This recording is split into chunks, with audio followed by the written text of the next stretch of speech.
Now I got to test this out to see if it works. I had a lot to say in my whole vibe. My whole vibe. I was really going in. Let me see if this works. Test this out to see if it works. Okay. I had a lot to say. Now my whole energy, but it'll come back. But my whole question was to ask, what is important to you? I'm sorry, people who were listening to my other one, because I went in, man. I had a lot to say. Now I'm gonna be more humble and chill. But I had a lot on my mind that I wanted to talk about, and I still do. But sometimes you have the flow, going, and now I was gonna just be more cool and chill. Let me say what's up to everybody. What's up, Zippy, Nikki, my co-host, and my brother Rollo. Yeah, I had a lot on my mind. I was just thinking about what's important to people. And for me, I could try. It's not gonna be as passionate and as intense as it was. But I just want to be happy. That's all it is. And like a lot of people are motivated by money. A lot of people, maybe they want to be celebrities. Maybe you want to be kiddo famous or whatever you want to be. Man, I just want to be happy. And I would sacrifice everything for happiness and peace. So a lot of things that I do in life are not it's just to have fun. And that's what I'm about. I'm like, I want to dive in the pool, baby. I like to swim. You know what I'm saying? I like to get it in. So other people may try to tell you how to live, how to think, how to be. I'm not here to do that ever. I'm here to celebrate with people, to laugh, to maybe get you to think, to get you to ask me questions so I can ask you questions and I can learn. And I'm about peace and love, baby, peace and love. So it's hard for me a lot of times to join into a lot of conversations because I don't have that same energy. And I'm not knocking anybody else's energy. If you want to be a negative nanny, I like that term. If you want to be downtrodden or think the world is it is what it is, then do that. Since I see it now, I'm gonna ask the question: what if money makes you happy? Well, I don't think money can make you happy. I think what money can bring for you can make you happy. Maybe you're motivated by objects. Like having money would give you that sense of security where you don't have to worry about things. So I love that. I would love to be able to help people or to buy people stuff and get people stuff and not worry about if somebody robbed me or my car got destroyed or my house burnt down or the other place burnt down or this burnt down, that I could do things. So money does not make me happy. It's the ability to help people that makes me happy. And I see the Singularity is here. I always miss seeing you. I get happy whenever I see Ruby. I do. So I don't think about things like most people do.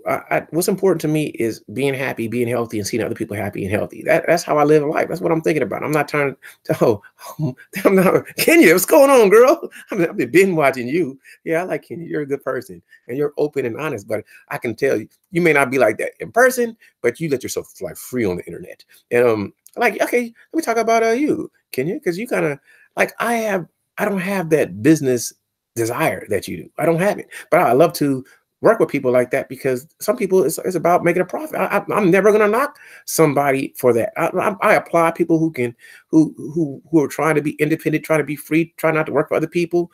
I love it. It motivates me.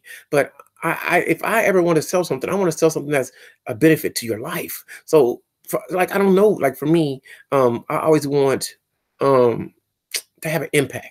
So if you want to support me, then I'm happy for that. But I don't want to sell you something that you don't need. I want to sell you something that you want, and I want to give it to you at a fair price because we live in this capitalist system, and you gotta live in the game to play it. And that's what makes me, I think, sad sometimes because sometimes I can be opulent. I look at the things I buy and the things that I have, and it's like dumb decisions, but it's the fact that I can afford them, I do it. But I'm thinking, just the little bit of me that's human, the little bit of me that cares. It's like, man, I could have helped somebody. I could have gave somebody this. I bought a pair of shoes I'm gonna wear out. It was $300. I could have just gave it to somebody, but that's how dumb I am. And sometimes you gotta control that. But anyway, when I think about trying to make a profit off somebody or trying to take some from somebody, somehow it's not that I don't have what do you call it, the sense of gratitude, but I have the sense of I'm taking advantage. And maybe I shouldn't think like that, but that's how it is. So for some reason, I don't know how maybe I've been taught wrong. I always think I think the business in itself is a wonderful thing. Being able to survive and make a fair trade is beautiful. But when I look at a lot of businesses, I see a lot of people that are taken advantage of. Like if it took you 40 cents to make a product, why are you selling the product at $300 when it only took 40 cents? And to me, that's like highway robbery. But people do it all the time, and I don't have that. I just can't comprehend it. Something about me stops me. Like, I understand you got to survive, and I understand I'm not knocking people for who want to do that. I want them to do it. I want them to to be who they want. I want you to be that. I want you to survive and live the best life.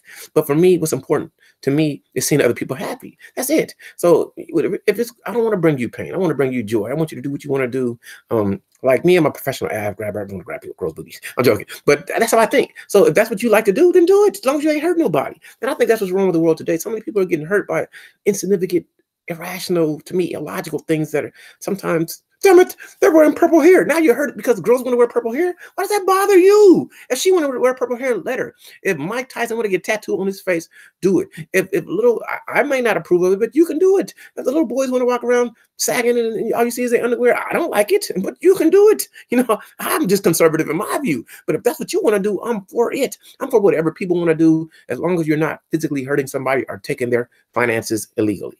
And if I'm all for you, if you can make a poem, and the poem said, I ran real fast and the wind blew through my bald hair, because you're bald, you don't have hair. And I looked at the world and I blinked my eyes and I really didn't care. And somebody pays you $2 million for that. I'm like, damn, it's overpriced. But for somebody to pay $2 million for your poem, I'm happy for you. So that's my question for anyone who's here. What is important for you? Kenny, I know she said, my aim isn't the money, it's the resources, you know, the biggest goal, time. Yeah, I want to be free on time too. Hey, Miss Corey B, it's a pleasure to see you. I've been looking at some of your videos. I'm like, well, I'm learning some stuff. Like, wow, I didn't know. And you're pretty open with that too. You make me want to ask some questions. We need to, one day, you need to send me an email. We need to have a one-on-one. That'd be fun. I'd love to ask you some questions, but you got to let me know what I can't ask. Because I want to ask you some questions, girl. I want to say, hey, so do you look like you want to look now? Are you happy with you? I'm joking, but that's when because I understand it. I want people to feel great about themselves and do whatever you want to do. But sometimes when I hear people speak, I'm like, man, that's so interesting. Let me know. I'm a curious guy. I'm not quite nosy. I want to just dive in and understand your philosophy of life. And it's not just you, it's everyone. That's how I think when I talk to people. I'm very inquisitive. And I'm not trying to tell people what's right or wrong. I just really want to know their spirit, what made them do what they do. And I'm down for anything that's going to build somebody's self-esteem, anything that's going to make you feel great. Like for me, I like to do squats. I just like the squats, and because I like when my legs look awesome. That's what it is. Somebody asked me, when a girl say, "Oh, look at his butt. It's so solid." You know what I mean? I want that. I like when a girl says, "Damn, you got a muscle butt." I like that, girls. I'm joking. But so everybody does something to feel good. Like, sometimes people brush their teeth because you want plaque all in them. You know what I mean? I think like that. So I'm not knocking nobody for doing what they do. But I always want to know why you do what you do. I want to know if you have anger, I want to know what drove you to that anger. And if you, yes, I have a thoughtful squat. I'm joking. I like to lift weights a lot. I really do. And I don't even lift heavy. People think I do, but I lift quite light. Like, man, I just do like simple, I do a lot of sit-ups. I do a lot of intermittent fasting, and I do a lot of light weights. And I just do it like I'm a crackhead. I'll be like, I'm just doing the weights. So that's what I be thinking. So, yeah, I look at the world different than most people. I just want to know people. I'm not here to tell people how to be, how to think. And even when it comes to the YouTube, I'm not telling people, give me a thumbs up. It's 50 people here. I'm not getting no thumbs up. I don't even care. And I don't care about a lot of stuff. Like I don't care about talking about other people. I don't drop. This is like I feel sadness for a lot of stuff goes on in the world, and I can use that in title and talk about it. Everybody want to tune in to see what you want to say, but that's not what I want to talk about. I want to talk about what I want to talk about. The singularity says, sadly, too many people do so much these days just trying to feel good and fill a hole, and even they don't know why they do what they do. But listen, Ruby, I don't mind people trying to fill a hole. I don't mind people trying to find a way to feel good about themselves. But sometimes you got to analyze, like you said. What do you feel bad about? And why don't you feel good about you? That's a hell of a question. Why don't you feel good about being you? And I think so many people are beautiful in their uniqueness and their thoughts. I like for me, I tell a lot of people this, but I can love a woman's physicality, but it's the mind. When I have a woman that can really think and express herself, that's so intriguing. Like with me, I try to be concise, and I know a lot of people can't be as concise as I do, but I really enjoy when a woman is just concise with her thoughts. That's even more beautiful. But I like elaboration. I like when people can tell me why they did what they did. I'm just not detail orientated. Like, I don't need to know the color of the car. I don't need to know the car was red. You can say a car drove down the street, but that's just me. But I'm not knocking anybody who's like that. But because that may be important to them. When I talk to my mother, I talk to different people, they really want me to listen to the whole thing. And I'm always like, okay, I got to practice this because I'm quite rude. I'm like, get to the point, you know, but you want me to feel it. Sometimes I don't feel it, but you can help me feel it. So listen, like I would tell people that I actually did a hangout. And if anybody really wants to hop on and have a chat, we can chat. If you want to raise your hand, I'm say, Charles, chat. I will drop it in the chat and we could talk about whatever. Because I really don't ever plan on being long, but I like conversations. So like sometimes I'm like, man, I just want to go to the Starbucks and get into a conversation with somebody I don't know. And not even, I don't want to pay for that coffee, but I'll pay for some time to talk because I love to, I think I'm like a professor of studying people. Maybe I should have majored in anthropology because I find humans, I find us interesting. You know, the evolutionary psychology, the singularity. I know you know what I'm talking about. So that's just how I feel. So you can hop on anytime. Let's hang out with whenever you want to hang out. Just say, Charles, hang out. Let's do it. If I'm free, I'll do it. Like right now, this is actually a hangout. I did it specifically because maybe somebody would want to talk, and if we can have a talk, like a lot of people.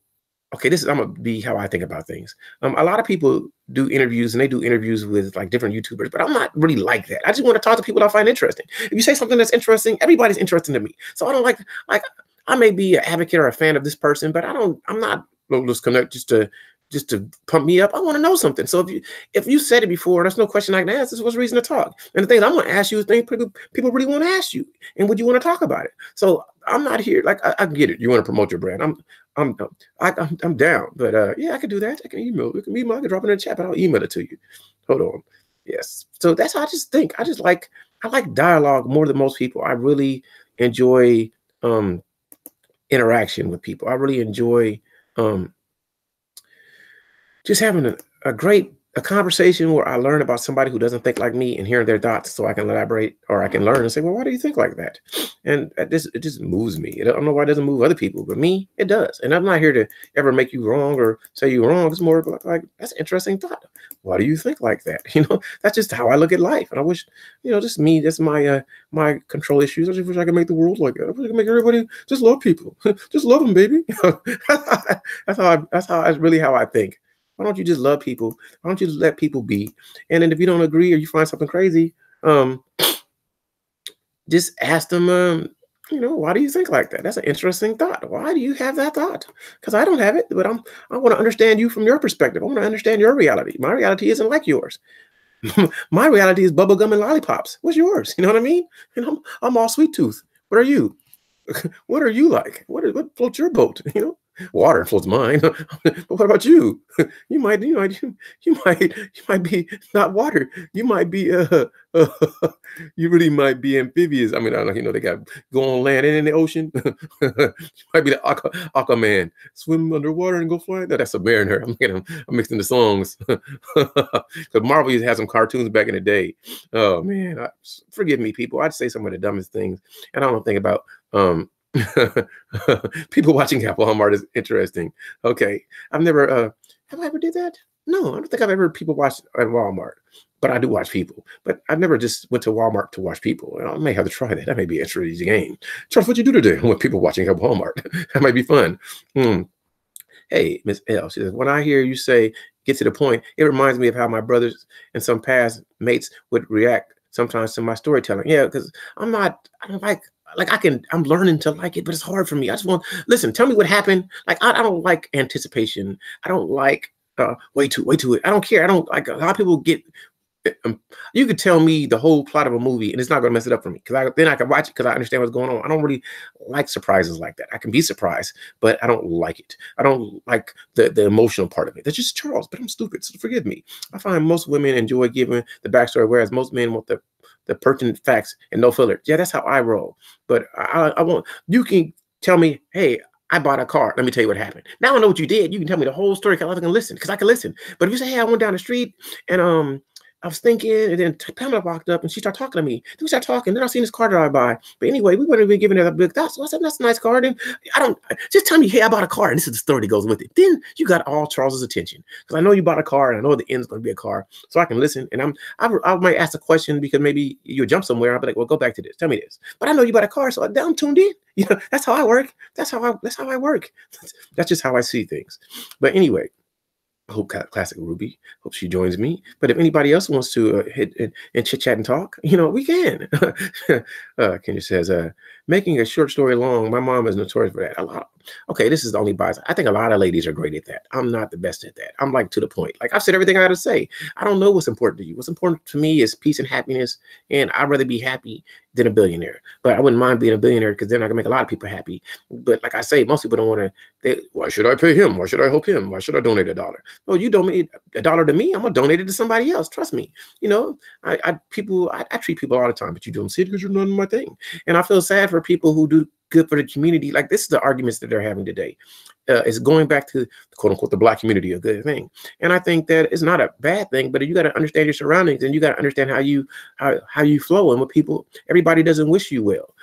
So if anybody's on, I don't know right now because maybe Ruby's here and I can't hear her, but because I'm not listening because I'm stupid. I am here. I am here. You say whatever you want. It's always a pleasure. You will never interrupt me. Listen, I would never interrupt you. I love listening to your mind and the way it works. So I just figured, I'll wait and eventually you'll be like, okay, Ruby's here. Hey, Ruby, what's up? Ruby, I missed you. Where you been? Where you Likewise. been? You know what? Honestly, every time that I see your video pop up, I click on and you're already gone. And I'm like, oh, wait, no. I'm going to catch one of these days. So I saw it today. I'm like, oh, I'm getting on now. That's awesome. What's on your mind? Tell me what's important to you. What you want to talk about? We can talk about anything. You know me. Well, see, I'm not good at that. If you ask me, like, hey, what do you want to talk about? I don't really have anything to say. I'm terrible at that. Okay. I'm not going to change it, but okay. How do you feel about when people say you shouldn't put a business in the Black community? How do you feel about that? When people become successful and they say that you should move away. What is your thoughts on that? I mean, it doesn't matter where you live, you can still have an analysis or an interpretation of that philosophy. And I want to know what you think about that. That'd be really interesting to hear. Okay. I mean, the unfortunate thing is I actually understand the sentiment because the community is so fractured and so broken. And the way that we are is we would rather give our dollar to some white business. We trust it more because they can knock an extra $2 off, whatever the case is, than support our own. We don't have that same, fidelity to keeping, our dollars Black and whatever. So when you open something in the community, you're thinking to yourself, well, I'm not going to get supported. Everyone's going to ask for the brother discount, so on and so forth. Plus, of course, if you're talking about communities that are high in crime, you're worried about all of that. The insurance is incredibly high to open businesses in those areas. So you're taking a hit there. And then the products have to cost more to try to compensate for rent. And so I get the problem. I do. I get the problem from the business owner's perspective. There needs to be other steps, I think, taken within the community so that way there's a collective conscience and a collective responsibility and a collective of everybody wanting to clean up this neighborhood and everyone wanting this neighborhood to become more prosperous overall. I think before some of these people who feel like they had to run away and escape the community will start looking at it more like okay, yeah, we're a bit down, but let's try to help ourselves build and grow again. So how do you build a collective? Again, it's difficult because it comes down to what you need to do is stop focusing on the differences. We all disagree on so many points, but even in that one neighborhood, is there one point you all agree on that you all can be all in on, and let's all work together to achieve that one thing? And then there must be a second thing we all agree on that we can all fight to try to achieve, and so on. So I think it's about focusing on the concerns we have in common rather than looking at all of the beliefs we have that are different. Why do you think it's so hard to create unity and trust, to get agreement? In our community, because basically we were, I would say, trained that way, but basically that's the culture that's been passed down to us. You know what I mean?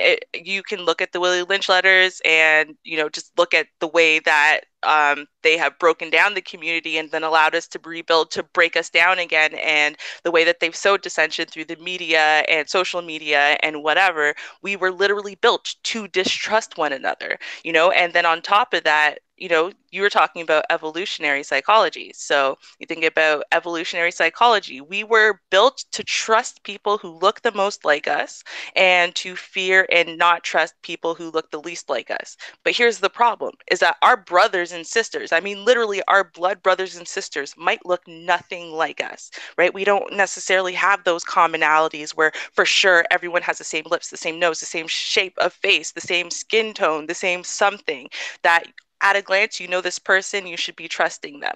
That's in the psyche. So some of those things, because we have so much variance, we don't know who to trust. And like that automatic biological thing that is supposed to be there, I think kind of gets overridden.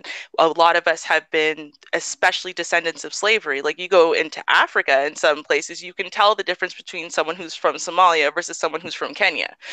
You know what I mean? But I could walk through a neighborhood and on sight, I can't tell someone who is an American, a Black American visiting here versus someone who's Jamaican versus someone who's Trini versus you can't tell just by facial structure and features alone. So it's like, okay, well then we should just trust everybody. Well, is that true? Were you built to trust literally every single person who walks near you who just shares a skin tone? Well, psychologically we weren't. So I think some of those types of things we evolved with to know who to trust and who to help and who to bond with, and who to have that kind of fealty to are broken for that reason. Okay, why is it so hard to see everybody as a human or as family? Humans weren't built that way. I mean, we evolved, right? We didn't just get plopped onto the earth 10,000 years ago exactly as is, right? We evolved, and you evolve mechanisms to make you, it's survival of the fittest, right? So if everyone, you think about a village, right? And that village might grow a little bit, but generally everyone's marrying everyone. And slowly over the course of time, you all tend to take on the same characteristics and features.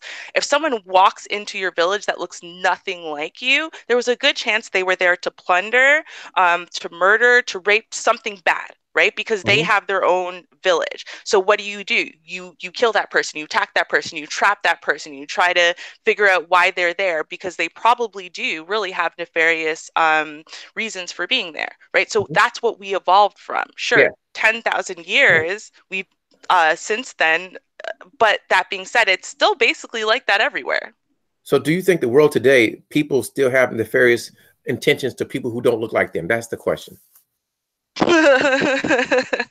Yes. Honestly, I mean, and that's part of the problem, though. I mean, if not nefarious intentions, do they care about you? I mean, I can look and realize I was born and raised in white society, right? I went to school with a bunch of white kids. So, I had a lot of white friends and friends from other cultures, not very many Black friends because there just weren't that many Black kids in my school. Now, with that being said, sure, I'm their best friend and I'm this and I'm that. But you could always see it. You'll always see it eventually. If push came to shove, they're going to choose their own before choosing you, right? The Chinese chick is going to choose her own before choosing you. The white girls are going to choose their own before choosing you. If they have to turn on someone, if they have to set someone up for a crime, if they have to whatever, they're going to choose their own before choosing you, no matter what you've done to them, no matter, or for them, no matter how close you've been, no matter what you've sacrificed for them. So it comes down to, even if they don't have necessarily nefarious intentions, they don't have your back either. So what makes you believe that? Literally my life experience. I literally watched it happen. Whereas when you're kids, we had a group of kids. Some were from Guatemala, some were from China, some were from Japan, some were from Canada, 700 million generations, some were from the West Indies. It didn't matter where they were all from. What you found is that once we got older, so in that middle teenage kind of years, you started seeing this trend happen over and over again, where people you thought were your friend, for example, all of a sudden someone would make some accusation, oh, my money was gone. And within 24 hours, you're the Black girl. It must have been you. Okay. And they didn't say you're the Black girl. It's just, that's what it is. Or, you see that slowly but surely, instead of wanting to hang with the mixed group, the Asians especially started going back and hanging with their own. and you see them less and less. You see that loyalty where they used to be ride or die for you, best friends, and they'd beat someone up if they said something bad about you. Suddenly, someone could say something bad about you, and they'd be giving you side eye, and you're like, "Wait, we've been friends for 6 years. What happened?" Right? So it's just literally from my life experience, to live and learn. But learning the psychological principles, it totally supports it. What makes you trust people? Me personally, unfortunately, I trust everyone. I give trust, and then it's yours to lose. I just find that it's a little bit more functional for me rather than walking around in constant distrust. Mhm. But that being said, I get burned a lot, Mhm. a lot. So I wouldn't say that it's a good strategy to have in life. It's just trust everyone. And then if they burn you, oh well. But Mhm. that being said, that trust is limited, right? When I say I trust everybody, I meet you today, I'm going to give you trust, but it's to an extent, right? Like I'm not going to sit there and give you my home address on the first day I meet you. Yeah, come over and hang out and give you a key to my house and whatever, right? Like Mhm. it's got to build at that point over getting to know you and seeing the way, not that you just treat me, but how you treat others, just the way that your mind thinks. You can kind of tell when some people, if someone's going to sit there and talk shit about their friends and their family to you, they're probably talking shit about you to someone else, right? Mhm. I'm listening. So let me ask you this. Let's get into ethnicity for a minute because you just made me have an interesting correlation that I want you to explain. Okay, uh, now you have an ethnic groups: an Asian man, a white man, somebody uh, from sub-Saharan Africa, and you got somebody that you can't. It's ambiguous. You don't know their ethnicity. Um, you would trust them all the same, or would you trust different people depending on their phenotype, how they look to you first? Like, I understand the commonality, like you want to talk to people that you feel the most comfortable, but when I'm just talking about when it comes to trust, not that who you want to interact with first, but would you have the same fear and trust of these people that you don't know, or does the phenotype or how the ethnic group or how you can relate to it matter to your establishing trust with people?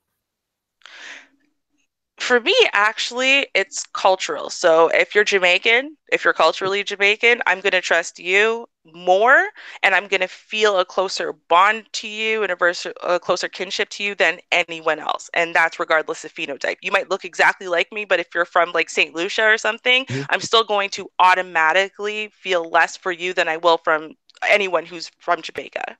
Okay, so let me ask you this, because you can't actually see somebody from Jamaica. You wouldn't know. So you have to talk to them first. So after you talk to them, that's when you would establish trust, or you would establish how your hierarchy of I trust this person first, or I'm more comfortable with this person. It's not from the way they look, it's going to be from the interaction, correct? Well, yeah. I mean, but that being said, like just looking at people in general, right? Like I just look at someone from across the street, that doesn't tell me anything about them. Yes. I'm gonna have to interact with you on some level first for me to know you're worth interacting with. You Oh know yeah, I what I mean? understand it. But the reason I'm bringing it all up because I was thinking about evolutionary psychology, how some people who don't look like you people think they have nefarious intent, but then again, we do have aberrations and mutations, and sometimes people that don't look like you are connected to you from the same tribe or same culture, same ethnic group, same areas. They even the same whatever. So how do you, if we just go by what we see, then you have to treat everybody kind of equally until you interact with them. But from what I see in society, we're too quick to make assessments. This person's a bad guy. This person is a good guy. And even though it may be innate, I think it's more programmed because there are going to be a lot of people that are genetically close to you but don't look anything like you. And I think you stated that previously. So I was just asking you from your Mhm. perspective, because you are extremely logical, even with the emotional part, to how you observe things. And you kind of broke it down to me. So from what I extrapolate, you would after interaction is how you would develop trust, but you would still be cautious to everybody, but you would give them trust until they lose your trust, correct? Right. And Okay. also just to I think the big thing is too, right, is an immigrant who's come from Jamaica, so who was born in Jamaica and came here, they tend to have accents. And that accent makes me feel at home. Mhm. So I mean, but there's also other things from our culture that in general let me know that you are still culturally heavily affiliated. And Okay. so this is regardless of race.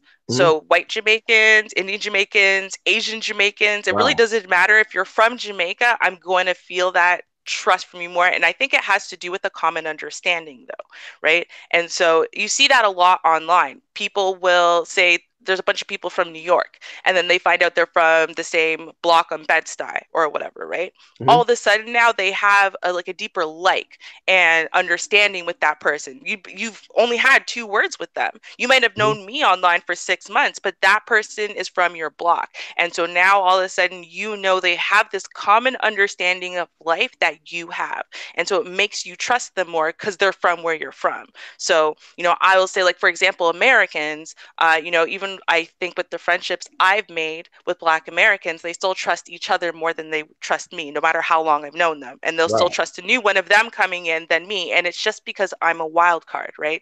I They don't understand. understand me. I'm born and raised in Canada. I have this Jamaican culture, you know, and it comes up, well, people will go, you know what? Yeah, but you're Canadian. When I Mm-hmm. suddenly disagree, then it will be, you're Canadian, you don't Mm-hmm. understand, or you're Yeah. Jamaican, you don't understand, right? Mm-hmm. So I think that's what it's like. You got to come from where I'm from. So there's a bigger idea of, if you're from America, we trust Americans more than everyone else. Mm-hmm. Then if you're from my state, we trust my state more than everyone else. And Mm-hmm. then, you know, from my city, and then, you know, from my block, from my street, from my Mm-hmm. school, you know what I mean? So I think that is kind of how, at least in this day and age, where we're establishing at least those bonds of trust. But that being said, even with all of that, how much do you really trust each other? You know, how much do we really trust each other? Jamaicans, sure, we Mm-hmm. bond together quick, but how much do we trust each other? And what is that trust worth? How much do we support each other? How much do we care about each other? You know? I totally understand. So let me ask you this.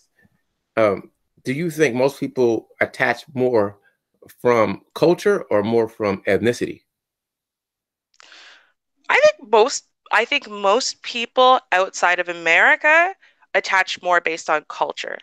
I think that America, Black Americans tend to attach more on ethnicity. Like, they are more about the Pan-Africanism and everything. They are more like, we are all Black, though, you know what I mean? And whereas in Jamaicans come in and they're Jamaican and everyone else is everyone else. Or, you know, Ghanaians come in and, you know, they're from Ghana, everyone else is everyone else, you know? So I think that if you are from one of the islands, or obviously the whole continent of Africa, I think in general, they're bonding just based on where they're from and their culture and even just their tribe. It could be smaller than just their actual country. Whereas I think that with Americans, Black Americans, because y'all don't have that, you guys aren't immigrants to this continent. Mm-hmm. You know, and so I think you see everybody as Black, so we're all the same to some extent. So let me ask you this, because you made a statement that I want you to clarify. So when you see an Asian person from Jamaica, once you talk to them, you're like, this is my brother. Or do you say, I'm more, well, you're not a Black Jamaican? Do you make that distinction? Or you say, no, Jamaicans, just Jamaicans. You just Jamaica, man. So that's my Yeah. question. Yeah, Jamaican is Jamaican. So it's not a matter of, well, you're not a Black Jamaican. Like, my grandmother, for example, is from a white Jamaican family, right? Okay. So when, like, her brother died and we went to the funeral and whatever, and then afterwards there's a little get together and it's a room full of white people. And I Mm-hmm. look at these white people, and to me, that's the kind of room I would normally be uncomfortable with, Mm-hmm. except I felt all right. And then I realized it's because of the conversations that I'm hearing. And these might be people who just, they all sound Canadian, or, you know, whatever. It didn't matter about the accent. It was the content of what they were speaking about. It's the way they saw the world. Mm-hmm. They're Jamaican people. And, you know, so that culture rings out regardless of skin color. And the thing that I'm comfortable with is the culture. And, you know, so culture, religion, language, you know, practices, ideals, beliefs, anything that can be involved in, even like a music, you know, what's playing there is a bunch of old school reggae, Mm-hmm. right? Because they're all Jamaicans. So yeah. Brother Rollo, you're welcome. You're free to speak, to say whatever you want to say. You already know the title, what is important to you. I'd love to know what's important to you. I'm going to keep on asking the Singularity some questions, because it's interesting to understand people's thoughts. And I find her to be a deep individual. That's why she's the Singularity. She sucks everything in. Thank you. Yeah. There's some news about the She knows her stuff Singularity. very well. She knows her stuff very Oh, well, boss. Yeah, feel free to speak, Rollo. You here, man. If you want me to ask you questions, I can. But if you have something you want to put out, speak Yeah, first. for the first time, man, I ain't got too much to say, man. I'm quiet I'm just listening, man. Okay, I know so that's shocking to you. yeah, yeah. Normally you got a lot to say. You always overstanding everything. I'm ready to hear the schneer. I'm ready for it. I'm used to it. Yeah. Yeah. You can So ask me questions, Charles. okay, I will, but I want to ask Ruby a couple of more questions because she's breaking down something nobody's ever told me this before. That I've heard it, but I always thought that everybody, like all groups, no matter what, kind of went through that color line. Like, okay, is there any type of uh caste system in Jamaica, Ruby? Yes, Elaborate absolutely. on that. Please elaborate Okay, on how so casting works there. so for example, when I go to Jamaica, I'm very favored, and from people who still live in Jamaica, especially. But I mean, or immigrants who came here when they were much older, when they look at me, first of all, they favor me, because I'm light skinned. The lighter skinned you are, the more favored you are. And when they look at you, they assume a bunch of things. So they assume you're very, you're very rich, you're very successful, you're very beautiful, you're very intelligent, you're very praised. You must be married. You must be worshipped. You must be whatever. Um, so there's still that light-skinned worship, right? There's still that white worship that goes on, and it really doesn't matter what your underlying ethnicity is. At the end of the day, the lighter you are, the closer to God you are, as you say, quote unquote. So I That's want to elaborate on that because I've been there 14 times. Classic Ruby. It will be number 15. So okay, I dealt with both complexions, and I see that the dark skinned women, so called dark skinned women, which is brown skin, by the way, dark brown, they get a lot of attention. It's just that the media has influenced this complexion priority over the masses. When all nationality both have their issues, it's just that I see a lot of guys like dark skinned women down there. I don't see them into dark light skinned women like that from what I saw. okay, Seven. When you go there, like, were you going like, do you have family? Were you going into the I have country a and like cousin. staying I in the have a country? cousin. I have a cousin who's dark skinned, married to a dark skinned Jamaican guy. She lives down there. Okay, so you go and you like actually stay with her No, I have my when you own go? little place. I have my own little place I go to because I Oh, got my okay. own So, females down there.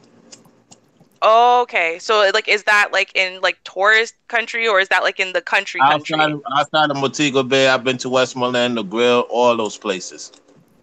No, I understand that. Like, I hear what you're saying. It's just that there's like the city where tourism happens and where there's actually things to do, and then there's everywhere else. And that's why I was just wondering where No, you've I been. don't be in tourism. I only been to the tourism twice, Ocho Rios and Montego Bay one time. That's it. Okay, so you actually go and like stay in the country, like not where the bars and clubs are and stuff. No, correct. Oh, okay, good. Okay, so then I don't know if you've ever noticed this or not, but obviously the majority of the people in Jamaica are brown to dark-skinned people, both male and female, right? Correct. Like it, okay. So with that being said, then it would be difficult for you to observe the caste system and the concept of the caste system in Jamaica because unless you were literally either a light skinned person or with a light skinned person who had experienced it, or you literally were born and raised into it. Sometimes it's hard to notice. So I'll give you an example. Me and my mother look exactly the same. I don't mean a little bit. Like, I mean, seriously, if you just put dark skin makeup on me, I just look like her. Now, with that being said, which is interesting, so a couple Jamaican ladies came down for this christening and they were just, and I mean it happens every time they see me. They literally, these old Jamaican ladies, when they see me, they just stare at me and smile and gaze, and it's almost creepy how they do it, right? um and so finally I speak to her, one of them, my friend's mom, and she's like, you're just so beautiful, my God, you're so beautiful. And then they say, oh, it's Pastor so and so's daughter, right? Oh my God, your pastor's daughter, I never would have guessed. Boy, you guys look nothing alike. I'm like, no, I'm just light skinned. She's dark skinned. Otherwise, we look the same. She's like, no, you're so pretty and nice and beautiful. And oh, I never would have noticed. And I'm like, I don't think, just look at her. So later on, she came back to me. She said, "You're right. You and your mom look exactly the same." Right? So in this country, my mother is gorgeous to a lot of cultures and everywhere else. When she goes in, she's gorgeous. She's a beautiful, beautiful woman, right? But this woman was displaying exactly what I'm talking about, which is that even though my mom is beautiful, she's a beautiful woman. If your son were to marry her, you'd be happy, sure. But they look at me and they see something different, right? Just like, again, I'm not talking about an outside, tourism experience, right? I'm talking about the way that the families work. You know what I mean? I'm talking about the way that the caste system is actually really thought. And so the reason why they think the way they do, the reason why they look at me and they see, oh my God, she must be rich and successful and this and that, is because you think about, well, where did light-skinnedness come from? Right? This is from women having children with the slave owners. You know what I mean? And then therefore now that's a kept woman, and their child was actually treated better, obviously, than all the slaves. So as a result, that child being treated better, well, you know what, you look at that and that's an uplifted station. And so after post-slavery, those children often got actual land. They actually got money. They actually got help. So they were actually able to build and grow things. So there's still that assumption that's just automatically built into these women, that says, like, they automatically look at me and that's what they see. They see beauty and they see status and they see money and they see being cared for and they see being uplifted, right? And so because of that, when I walk in, that's what they see, right? It's not that they're sitting there and putting down dark-skinned women. It's really you're going to see less of that in general. No one looks at, oh, dark skin versus light skin. Dark skin's a dog and light skin is gorgeous. It's not about that, right? Because they see their women as women. It's just that, again, that automatic caste system, whereas you could be beautiful, but if you were light skinned, god damn, would you be beautiful? That still exists. Hold on a second. So what you're saying is, if you go to a bar and it's an attractive brown-skinned woman and a brown woman such as yourself, that they will hit on you more than the friend of yours? I would say at the end of the day that overall, it's not one individual person, right? I'm just saying that, again, overall, there's an assumption. Overall, there's a thought process, right? Mm-hmm. So again, my dark-skinned friend, who's very beautiful, she's married to a dark-skinned man who just immigrated from Jamaica like last year to come and live with her. They got married before that, though, right? So at the end of the day, again, it's not the same thing as in America, where, when you look at yourself and if you're dark, well, then you're ugly and disgusting. No, it's not that. It's just a matter of when they look at light skin, they see privilege, because there is light skin privilege anywhere you go in general. With Black folk, there is a light skin privilege. And so when they look at a light skin person, they see privilege and they assume privilege and they expect privilege. They expect that I must be living in $10,000 a month luxury and so on and so forth, right? And they treat me specially. They do treat me differently. They serve me. So whereas in, like, my friend, like, they'll be like, oh, there's food on the stove. And then me, I'll just sit down after a long day and they'll just bring me a plate like that. So there's little things, and they're automatic things, and they're not on purpose. And it's not that they're putting down my dark-skinned friend. You know what I mean? It's not that they're putting down my dark-skinned cousins or my brown-skinned cousins. It's not that they're sitting there searching out light-skinned people or white people to have babies with for curly hair and light eyes and whatever. It's just something that's built in. Yeah, I seen it in the grill. I seen a lot of Rastafaris with Sweden or Canadian or Australian type of females. So I haven't seen too many women with those type of guys. I see most of the men. Maybe I look into it more, but I didn't see too much of the females. They either stick to their own. If they go outside the culture, it's mostly with the so-called African American men or Latino, because you do have an fluctuation of Latino men. I didn't realize that down there in Spanish Town in what's the name of that other place? Golly, I forgot the name of the town. They'll come back to me. And I seen a lot of Colombians. You had Cubans down there, so speaking their language and then speaking Patois too. True. I mean, you also have to factor in though that when it comes to men from Jamaica dating people from other places, other countries, especially first world countries, that there are people in the Caribbean who go out of their way to find people to pay for them, basically, right? It's not necessarily even for citizenship. It's just you're going to now pay for their lives. You know what I mean? They get women to fall in love with them, and then it's like, oh, well, he just needs $2,000 to help his cousin out. Oh, his friend is in the hospital sick, and they can't carry the hospital bill. I just have to send $4,000, and so on and so forth, right? And they ride that train as long as they could, or they get married or try to get a woman pregnant, whatever, so that way they can get citizenship into another country. So I mean, you see that as well, and I mean, unfortunately for the women, it's incredibly hard to tell who's sincere and who's not. So I mean, and that's the thing. But there isn't a culture. The culture is different, and I think I don't know if it's that I see the difference clearly when I'm explaining it, but I don't know if it's necessarily coming through because, like I said, the value of like, okay, here in Canada, for example, there's a huge trend of boys in high school. They fuck around, sorry for the curse word, with a lot of white girls. They do. They'll date them and blah, blah, blah. And they don't date black women in general. It's very rare. And when they do, they tend to date biracial women, very high yellow, light-skinned women or whatever who are whitish. And again, when you ask them, it's just because, oh, black women give you too much attitude, you know what I mean? Black women don't give head, black women don't do this, black women don't do that. But you know what ends up happening is when they're ready to settle down, they go find themselves a nice black woman most of the time. Most of the time, when they're ready to produce children on purpose, when they're ready to, get married and whatever, they go find themselves a nice black woman, and that's regardless of skin tone. So, there's that West Indian cultural programming is different than the American programming that tells you black women are at the bottom of the barrel, or black women are this, or black women are that. Dark skin is terrible, light skin is beautiful.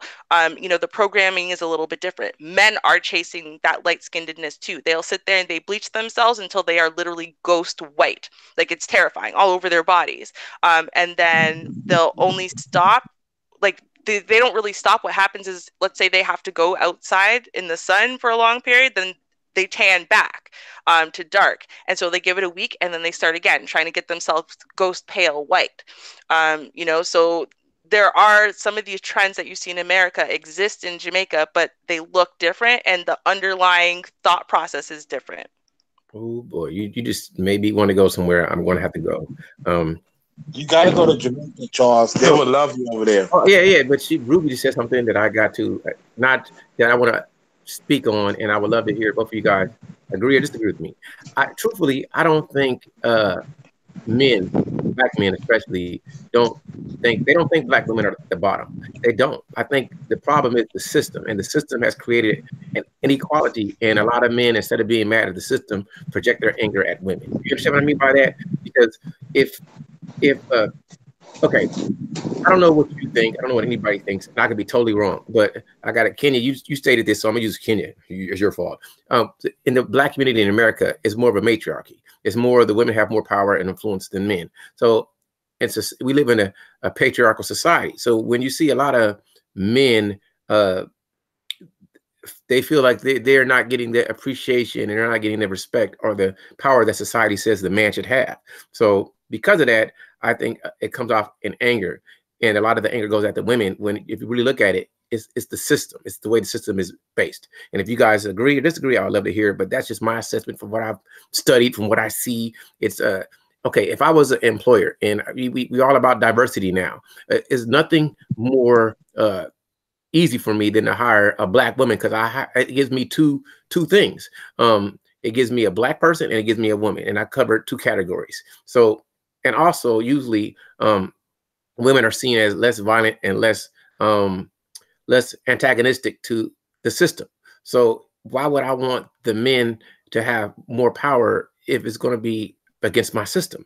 So I'm saying all to say that a lot of anger that all men have from all groups when it comes to women is usually because of the power arrangement that they think should have and the way the system, from what I see, divides and establishes power to certain people. Now, if you guys agree, let me know. I want to use a case and example. Look at the YouTube situation. Who's in charge? The woman, right?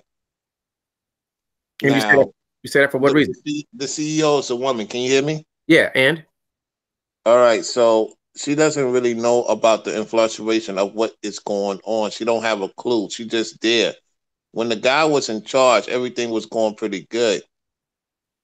I believe women is good at services in terms of like house or customer service. They're very great at that.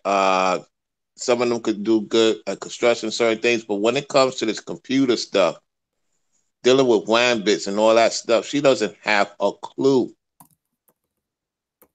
Men are very good with services, with strong services, things that could mess up your eye, Lord forbid, stuff like that. That should be only men doing that, not women, unless she's ready for the obstacles. You know, I see a lot of more women stressed out than ever before in this country because they're overworking themselves. They chose this.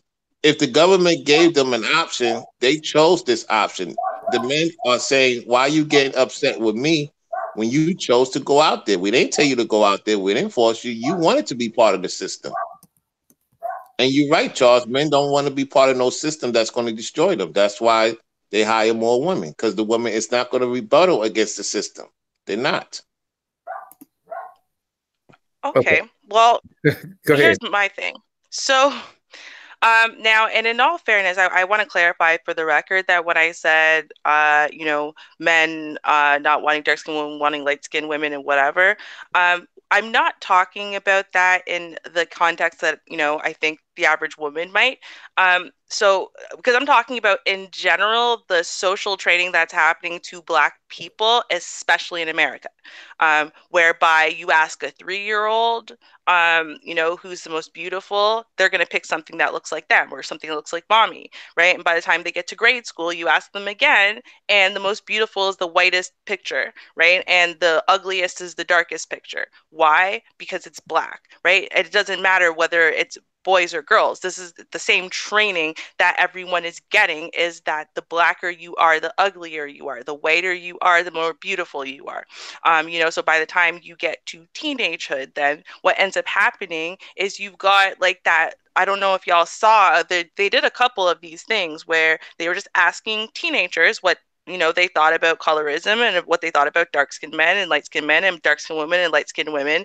And the overall thought processes that you saw there, unfortunately, were terrible, right? You saw men saying, little boys basically saying ridiculous things like, when you see dark-skinned women, they're all dark and crufty and their elbows and but when you see light-skinned women, she looks so soft and so this and so that, you know, just ridiculous things. The ridiculous things that were programmed into them. Oh, you're crufty, you're this, you're that, Black, you're black ass, you're, you know, you're tar ass and whatever. And so these insults start being about how dark you are at a very young age. These are things that are being programmed into our children. So, you know, and this is both male and female. So, you know, to sit there as a woman and say, well, men should elevate us more, men should this or men should that, when at this, they got the same programming. So they have that same level of self-hate for dark-skinnedness and dark-skinned women that the men do.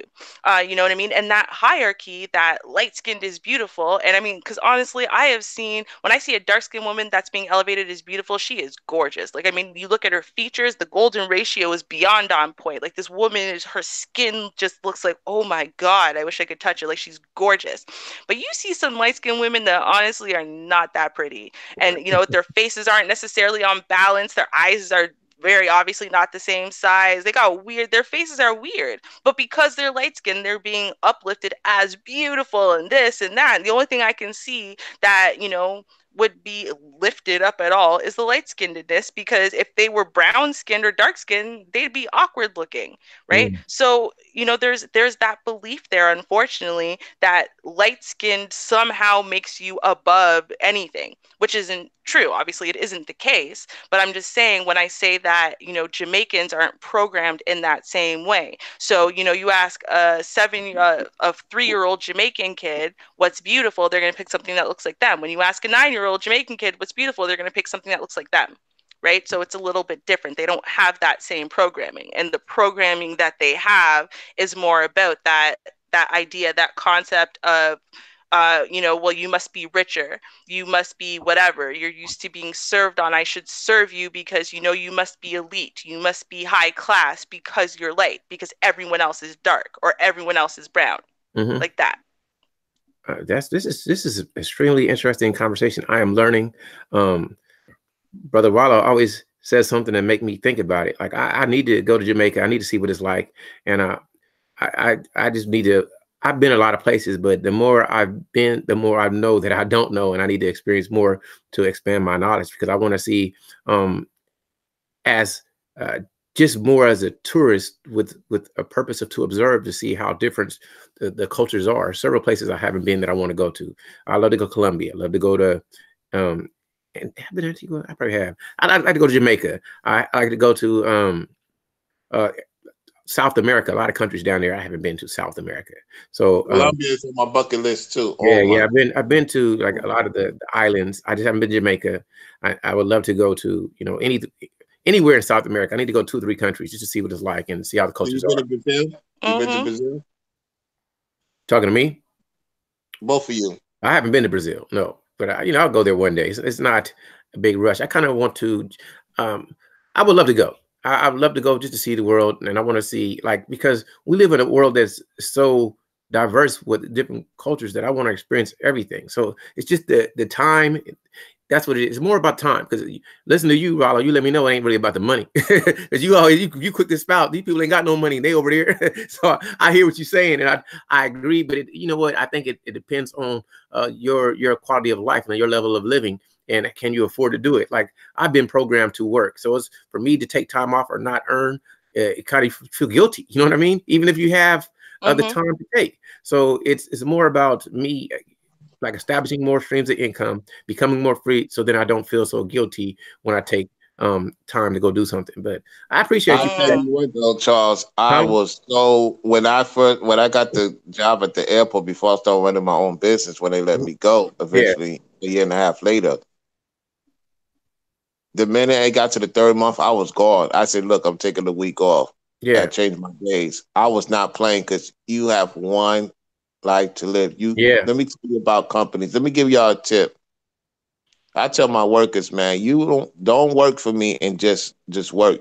Take your time off. If you need certain time off, I cover for you, because you got one life to live. You don't want to be just working. Because I'm gonna tell you what general manager told me in Cole, and I never forget this. He respected what I did, even though a lot of people that been there longer than me. He said, "You take a lot of risks." A lot of companies like people to take risks. You show them when you don't need them, that's when they give you more. But when you show them you need them, they give you less. So this is a tip I'm giving you guys right now. When you depend on them more, they don't respect you.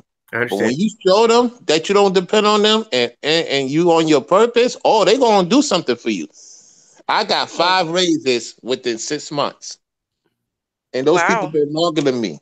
And they ain't get no raise until they have to wait for the year of the so-called raise salary from New York. But you do know that, like, this is not opposed to you, nothing against you. However, I'm gonna make a statement. A lot of people aren't motivated by upward mobility. A lot of people want to stay stagnant, stay where they are. They just want the security. So you are more of a risk taker, because some people don't want to rock the boat. And I don't have. I'm not opposed to people like that. However, I'm like you. No matter what people think, I just want to be free. And I don't mind working for a company or working for people. But every time I go to work with somebody, I'm always thinking there's somebody else that's not working for somebody, loving what they're doing. And that's always in the back of my mind. And I don't hate what I do. Don't get it twisted. But it's somebody else. I want it. My purpose, what I try to do is have more fun than anyone. So just imagine if somebody have more fun than me, damn it, they can do it, I can do it. So that's what I be thinking in my brain. That's why they put a vote. That's why they put a vote against me. They must have had the supervisor specifically. Even they had a vote. They said, all the workers, they said, "Look at this guy's going more places than you. Put it in AA. Look at him, he's leaving." So they must have got really jealous. Well, they could have did it themselves, but they ain't got it in them. They worrying about what I'm doing instead of doing what they supposed to do. That's why I can't work for somebody too long. But that's the type of person that I am. That's where we differ. Because I never worry about other people at all, and I don't care what people think about me or not, ever. So you will never hear me say somebody's jealous of me because I don't care. If they are, it is. I don't care. I don't understand. No, I'm just bringing up a point.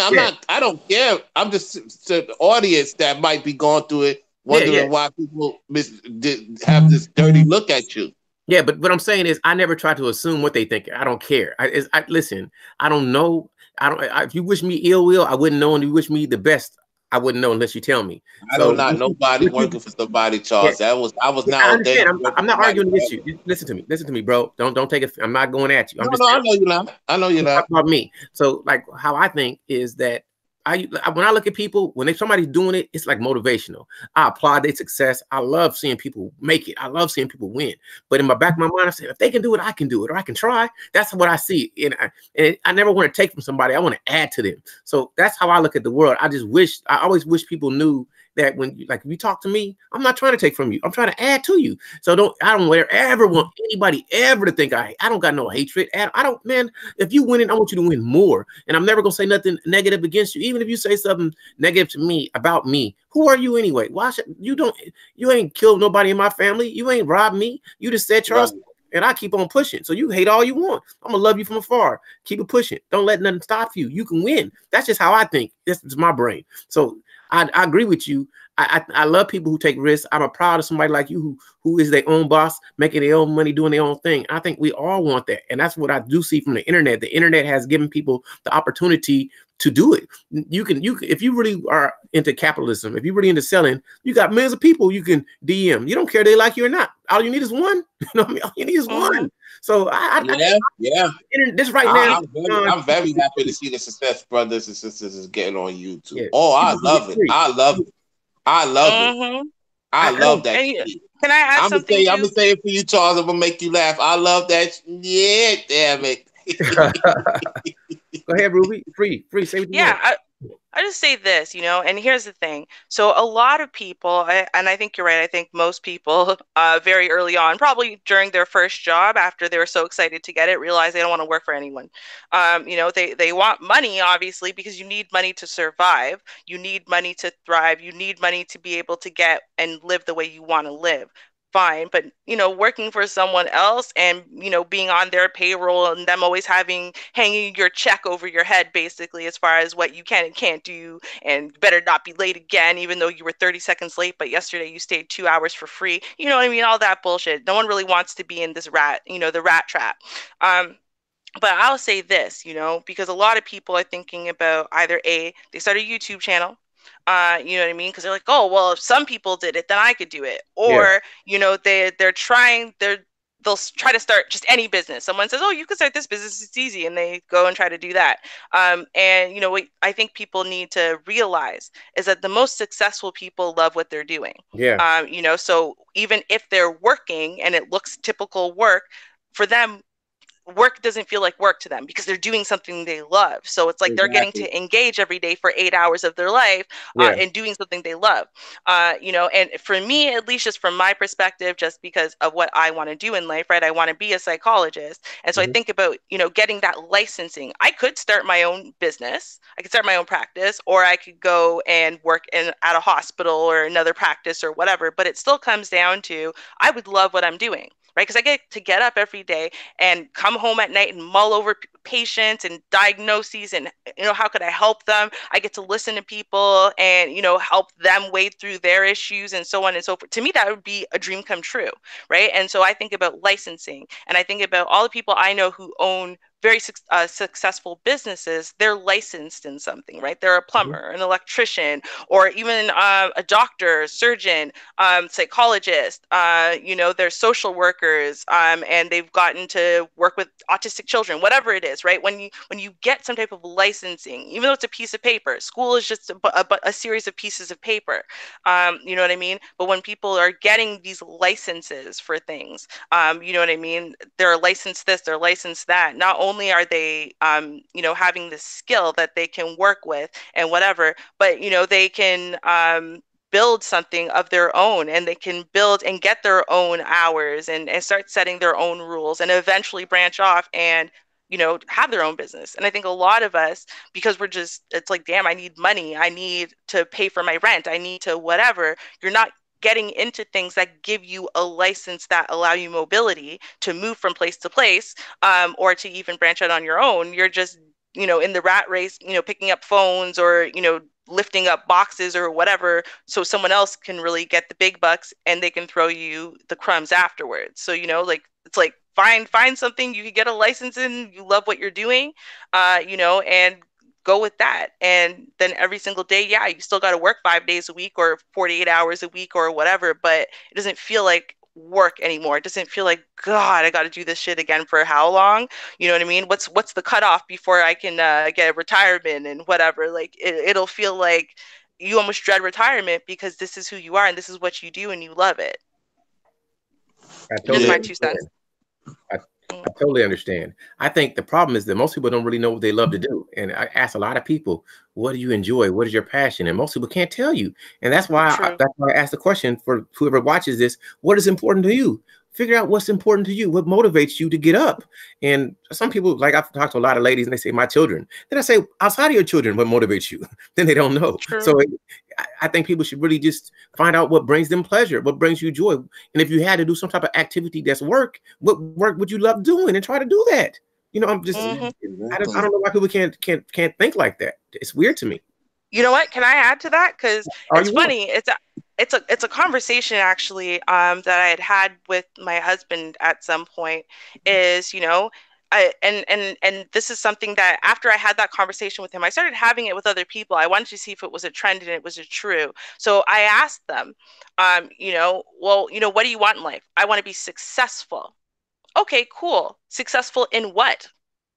And they don't have an answer after that. And that's why that Drake song, I Just Want to Be Successful, was so big, because people just want success, but they don't even understand really what the concept of success is, right? They don't want to be successful in something specific. I want to be a successful DJ. I want to be a successful lawyer. I want to be a successful plumber. I want to be a successful whatever. Like, no, they don't have an answer.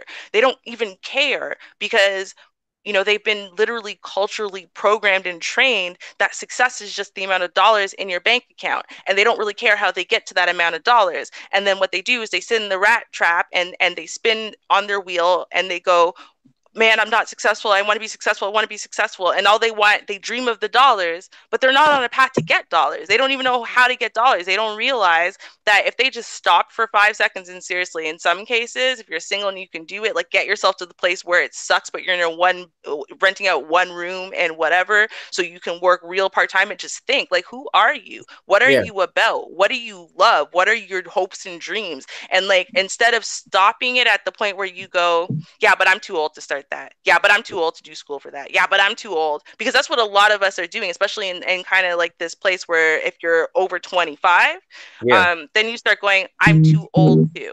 So all your hopes and dreams are dead now because you didn't do it straight out of high school at 17. All your hopes and dreams are dead now because you dicked around and now you got student loan debt from doing half of a degree that you don't care about, and so on and so forth. And that's what happens. They get themselves trapped.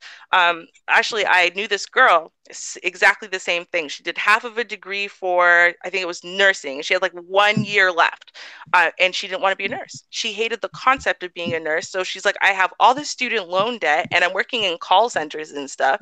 And, it was for nothing.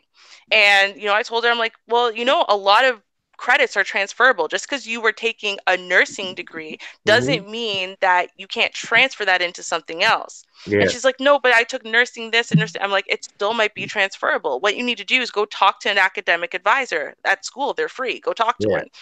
And she did. And she found out that actually she had all of the credits, almost less 1 year, to be a social worker. And that was something that really interested her. And that's what she did. She literally transferred into social work program, got a social work degree, and now she's doing something she loves to do. And she sits there and rants and raves about the kids and this and that, and they call her this, and it just brings such joy to her life. So just because you started something and then you took a 10-year break and now you're like, man, I wish I could, but I'm too old, or I already did this and whatever. There might still be options for you. Stop cutting yourself off at the knees just because of an age or something. Totally agree. You maybe want to go in. I tell people this all the time. I've been saying it. The biggest oppressor that a person has is their mind. And I know people who really know what they love to do. They know what they love to do, but there's in their brain, I can't make money doing this. And I'm saying you can. If you really love it, just make it be a side hustle until it can become profitable. Because you love to do it, use it. You know, if you love to do it, like I love to be happy and I love conversation. I really enjoy learning a lot. So people don't know because I love it. I mean, this is like so fun for me. I wish I could do this all day, every day. Just talk to people without drama. Just have a good conversation. Even if we disagree, I'm good. That's just what I think. And there's people that's like me, but I enjoy it. And I may not be rich, but I could probably make $1 off it, so I do it because it's fun. I have fun. I love this. Thank you guys. I'm telling you, you can see my face. I'm smiling ear to ear. This is what life is like for me. Every time I go to a bar or to a place where people I don't know, I have a blast because I get to talk to people. I love people, and I think other people got to figure out what they love and what makes them happy, and figure out how to. If you can't get rich off it, just be able to do it and earn something from it because people will pay you. Don't stop yourself. I'm sorry, but that's how I feel. That's what I feel. You know, guys and ladies, Mr. Charles, Mrs. Ruby, I'm out. All right, brother. Yes, sir. All right. Much it love. was nice chatting with you. Much love. All right, later. Much love. All right, brother. Yeah, always a pleasure. All right, TGIF. But I can always go because this is what it all is about to me. I just want people to figure out what is important to them. What is important to you? That's what I think, Ruby. I'm always hoping that people just reflect on themselves and figure out why they're doing what they do. Like you say, a lot of people, even on YouTube, they want money, but they're not using the platform. They just use the platform for money without sharing themselves. And if you can earn doing that, I'm happy for you. But you probably, if you were real with yourself, really about what you love and share that to the world, I bet you it'd be better for you. You know what I mean? That's just what I think. Yeah, and more successful. Yeah, but most people don't get it. It's like it's hard to have a phony who you are and all the time. Sooner or later, the real you is gonna come out. So I just tell people, be who you are from the get-go. If you are who you are, it's going to work for you. I don't care how you do it. Some people are going to be extremely upset. And there's a lot of people that are extremely upset on YouTube, making a killing, being upset. That's what they do. I'm not knocking them. You know, so be happy, be a cook, do whatever you want to do. You can make it work for you. I don't have the answers, but I know that's the way, in my opinion. But you know what, though? And here's part of the problem, especially in our community, because to be honest, I mean, unless you are actively saying some stuff to the contrary, if you're a Black person and you start a channel, you're part of the Black sector of YouTube. Yeah. And so let's look at what's popping in the Black sector of YouTube. So, you know, you've got hair and makeup, and Black men ain't shit, and Black women ain't shit. And white people are the devil. Yeah. And yeah, what else is popping in Black YouTube? That's it. So the problem is now, if what you love isn't one of those things, if what you feel passionately about isn't one of those things, it's incredibly hard for you to pick up traction and become a YouTube success. Yeah. Right. And then if you're someone who, like me, for example, like, oh, I don't want to be a YouTube millionaire. Right. Yeah. I want to share what I know, like literally my actual knowledge. And I want to share, you know, that knowledge because that's what I base my opinions on, about, you know, the possibility of success and how we should move forward in our community and so on and so forth. And what I noticed is this. So when I did, you know, I've done a couple YouTube videos this year. And when I dropped the one about dog licks and right. That literally has double the amount of views of the one that was about who are you? Figure out who you are. You know, would you recognize yourself in a mirror? Right. That's how I started. Like, would you recognize yourself in a mirror? I don't mean literally your face, because, you know, we spend a lot of time obsessed about looks. I mean who you are. Character check. Here are your personality traits. Do you know who you are? And the dog licks video, not only does it have double the views of the who are you video, but what I know for sure is that the who are you video has an overall higher content of people who are going in and they're basically, it's stonewalling. Like, their brains turn off and they don't go, damn, you're right. I keep saying that, you know, I'm a really respectful person, but then every time I get into chat rooms or on panels, I'm disrespectful as hell. Maybe I'm not a respectful person. Because from there, you figure out who the hell you are, and you figure out, you know what, you're actually angry. You're actually disrespectful. You think that you love all women and you're uplifting them, and then you say the most degrading stuff about women whenever you get somewhere. You know, oh, you think that you love men, and you know you're actually an ally in our fight here, and yet every time anyone hears you say anything about men, all you're doing is disrespecting them and putting them down and talking about how they ain't shit. But in different words. Okay, well, you know, at the end of the day, are you really about what you think you're about? You know what I mean? No. Why are you? And here's the question, though. Everyone looks at what? What is a really easy question? Honestly, it is. Even for you, right? It's like the first step is admitting you have a problem. So you got to know you have a problem. Great. But just saying, okay, fine, I have a problem doesn't do shit, right? Because a lot of times, if you're an alcoholic, if you're a drug addict, so you find out, okay, you finally admit, no, I got a problem. This shit is out of control. I am a drug addict. Okay, fine. Now you could just stop doing drugs or stop, you know, go through detox. You get to the place, okay, you're clean now. Now just avoid drugs for the rest of your life and you'll be fine. But you know what's more important than the what is you're on drugs is why. Why did you start doing drugs to begin with? Why did you feel that you needed to fill that hole? Why did you, you know, feel that your life wasn't worth you fighting for? Why did you get there? Right? Because that why is the thing. If you identify that and you put that to rest, that is the thing that's going to make sure you never become addicted to anything else ever again. Right?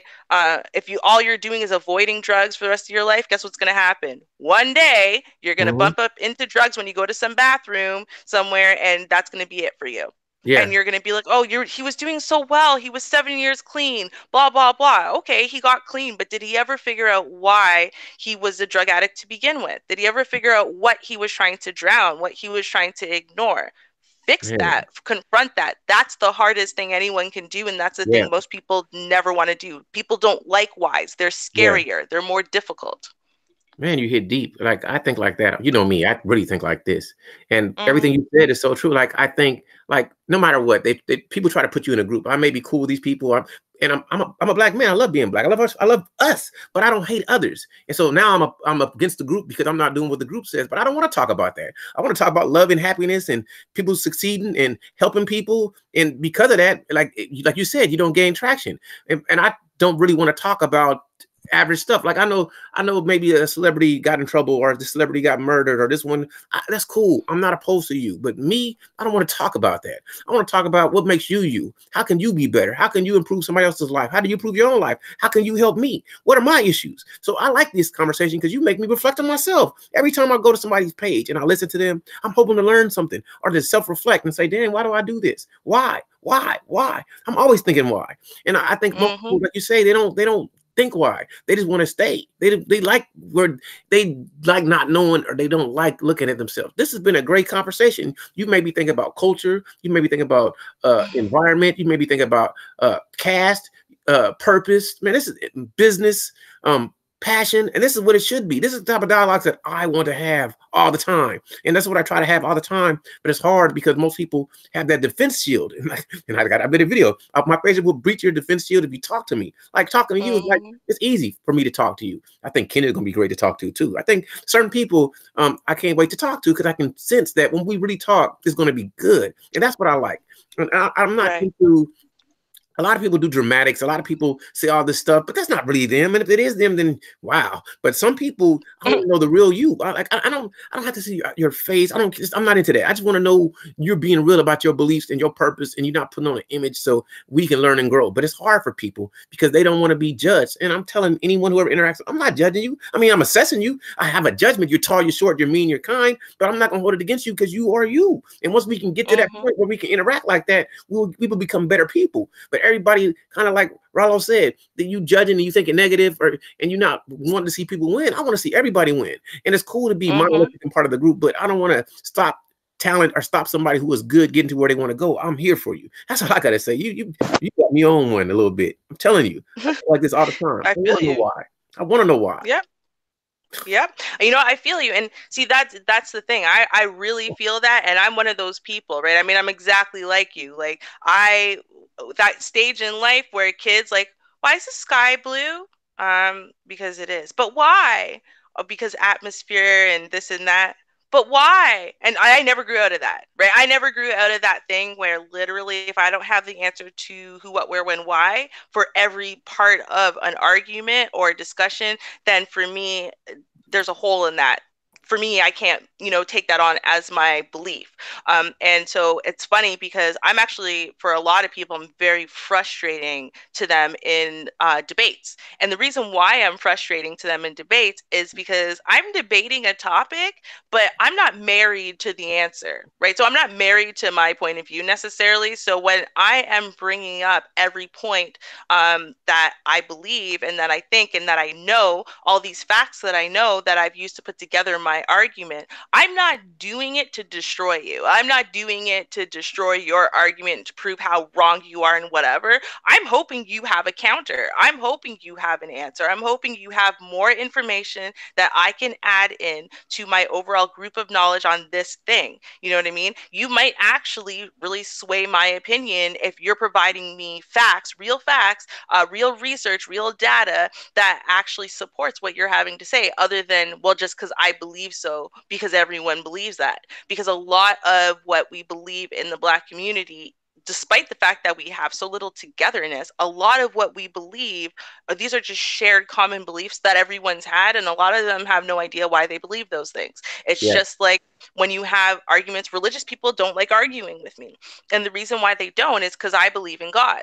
And so despite the fact that now I don't believe in 90% of what they're saying, I still believe in God. So when you're going to have a debate with me, you're not having a debate with an atheist. So I'm going to just keep going. And you always get to that place that becomes circular logic, right? So why this?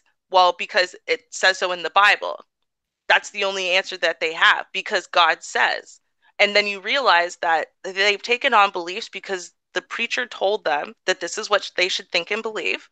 And they went, oh, okay. And then they just amalgamated that into, their core belief system, into their core value system. So what happens is anytime you come for that, it shakes them, it scares them, because you're challenging something they have no answers for. And so they actually become angry and aggressive, because what they don't want you to do is shake them. They don't want you to shake their core belief system. What they don't realize actually is that knowledge really is power. And the more knowledge I got of other religions, the more knowledge I got of humanities, the more knowledge I got in general, and human behavior, of psyche, of evolution, the more knowledge I got of those things, the stronger my belief in God became.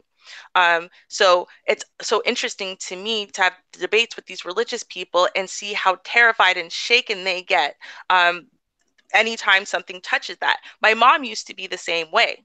And I was in a philosophy of religion course, and I just brought up something small, and she screamed at me and stormed out. I'd never seen her act like that. And I realized it was fear. Now that she's in her master's, her divinity master's, she's changed a lot. She can have these discussions and she can view things differently.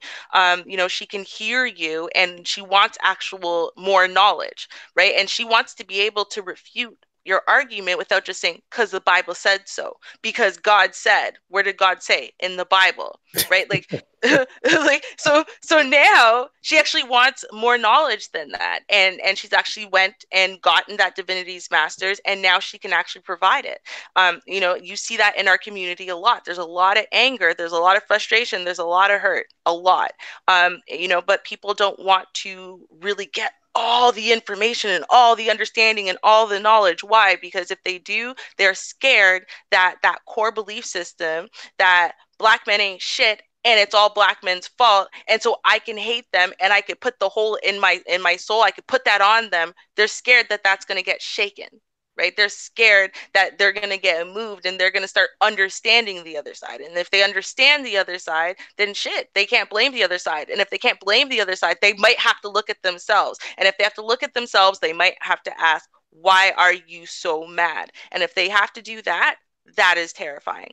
They don't want to know why, right? It's all the same thing. It's always a closed circle, coming back to people are scared of themselves. They'd rather point fingers. They'd rather place blame. They'd rather hate. You know, and when I say, you know, the black men ain't shit, please understand I'm also applying what I'm saying to the black women ain't shit narrative as well.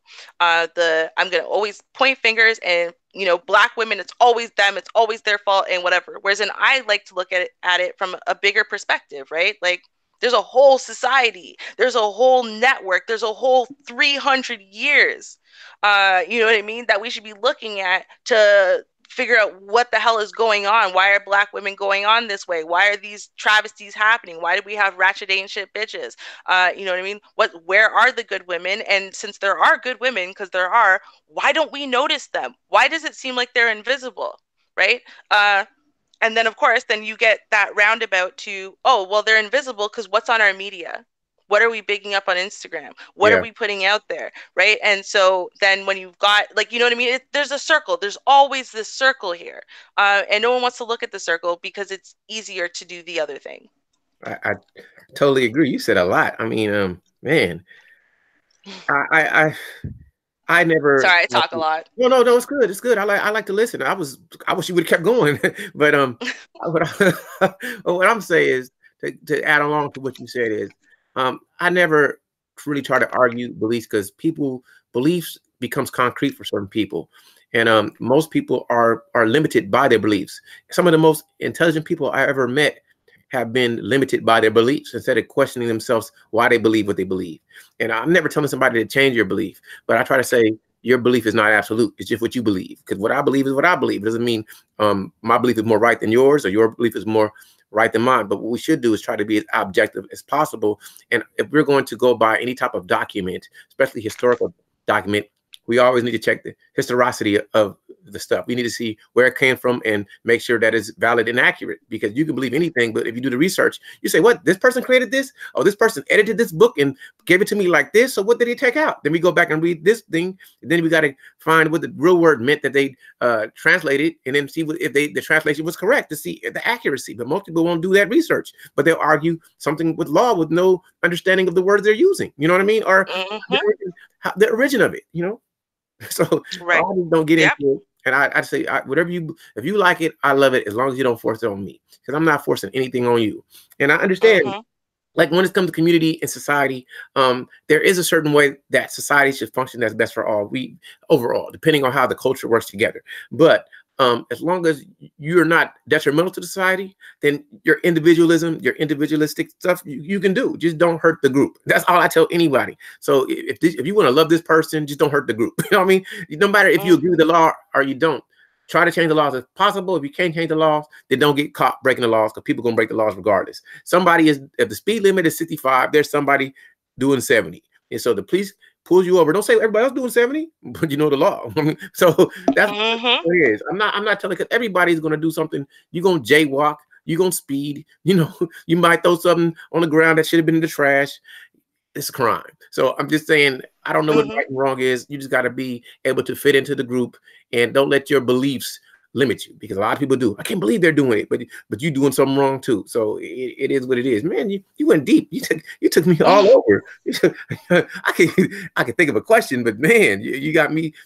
You have me pondering more than I want to ask the question, and that's pretty fantastic. You got me thinking. Well, thank you. Thank you. That's good. You got me thinking. I mean, it happens a lot, but I love it when it happens. And that's why I love conversation. I kind of want to end it now and go sit in the corner and wait for like 10 minutes and think some more thoughts and come back at you. That's how I feel. That's really how I feel. Man, you went deep. Man. Yeah, it's all connected, man. It's all connected. Yeah. You, Kenya, and Vate, man, you guys are some deep people.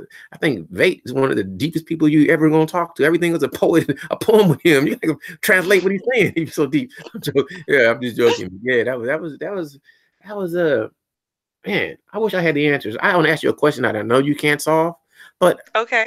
But it's a question it is not rhetoric. It's really just, how do you get people to love each other with respect? How do we motivate people to not see let's say, gender or different groups as the enemy? How do we program that into society? How would we go about doing that? You know, I mean, the problem is, you know, I wish there was one thing, you know. A lot of people like to point out one thing and say, well, if you just change this, everything will be better. Hmm. Um, but that's not the case. I mean, obviously, the media, whether it's social or otherwise, the media is playing a huge part in how we treat and see each other. Yes. You know, changing the media, influencing the media. What we're choosing as adults to support today is what our children are learning tomorrow.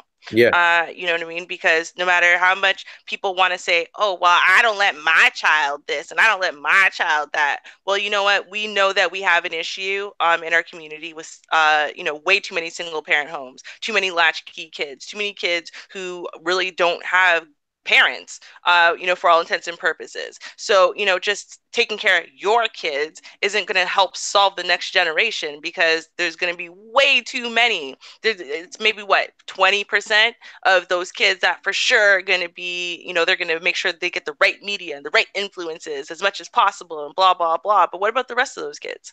You know, so I think really there's not a lot you can do about adults. They are going to make choices. They've already been programmed, you know, they've already gone down their life path.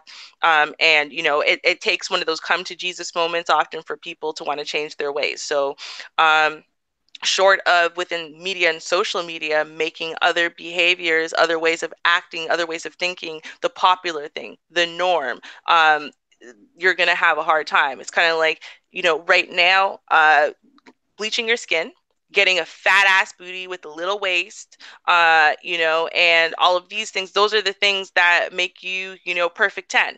Those are the things that are being praised. So those are the things that, you know, little girls are trying to be and trying to get to. So if all of a sudden what happened was the darker the skin, you know, are the women who are being praised and put up everywhere, and you know, it's like these light skinned women, like no one even notices them. Well, hey, guess what, all of a sudden people are going to want to be darker, they're going to be using bronzers if they're a little bit lighter, and so on and so forth. If all of a sudden, you know, little asses but giant boobs became the norm and the thing that's being praised on Instagram and everywhere, and oh my god, everyone's about that life and that's what's in the music videos and whatever, guess who's going to start being popular? The chicks who have no ass but big boobs, and everyone's going to be searching for you know, some doctor that will put in implants in an alley instead of, you know, ass implants. So I mean, and that's the thing. So we know media and social media is having a huge impact. You know, we know the lack of parenting and parental controls and parental influence, modeling of good behaviors is having a huge influence, right? The people who are, you know, disrespectful to themselves really and to others, and who don't give a shit and are trying to game systems and are trying to ruin our, you know, our men and our women in our community and so on and so forth. Well, those are the people who were yesterday not being parented. No one really cared. You know, the behavior that was modeled for them is the behavior you're seeing today.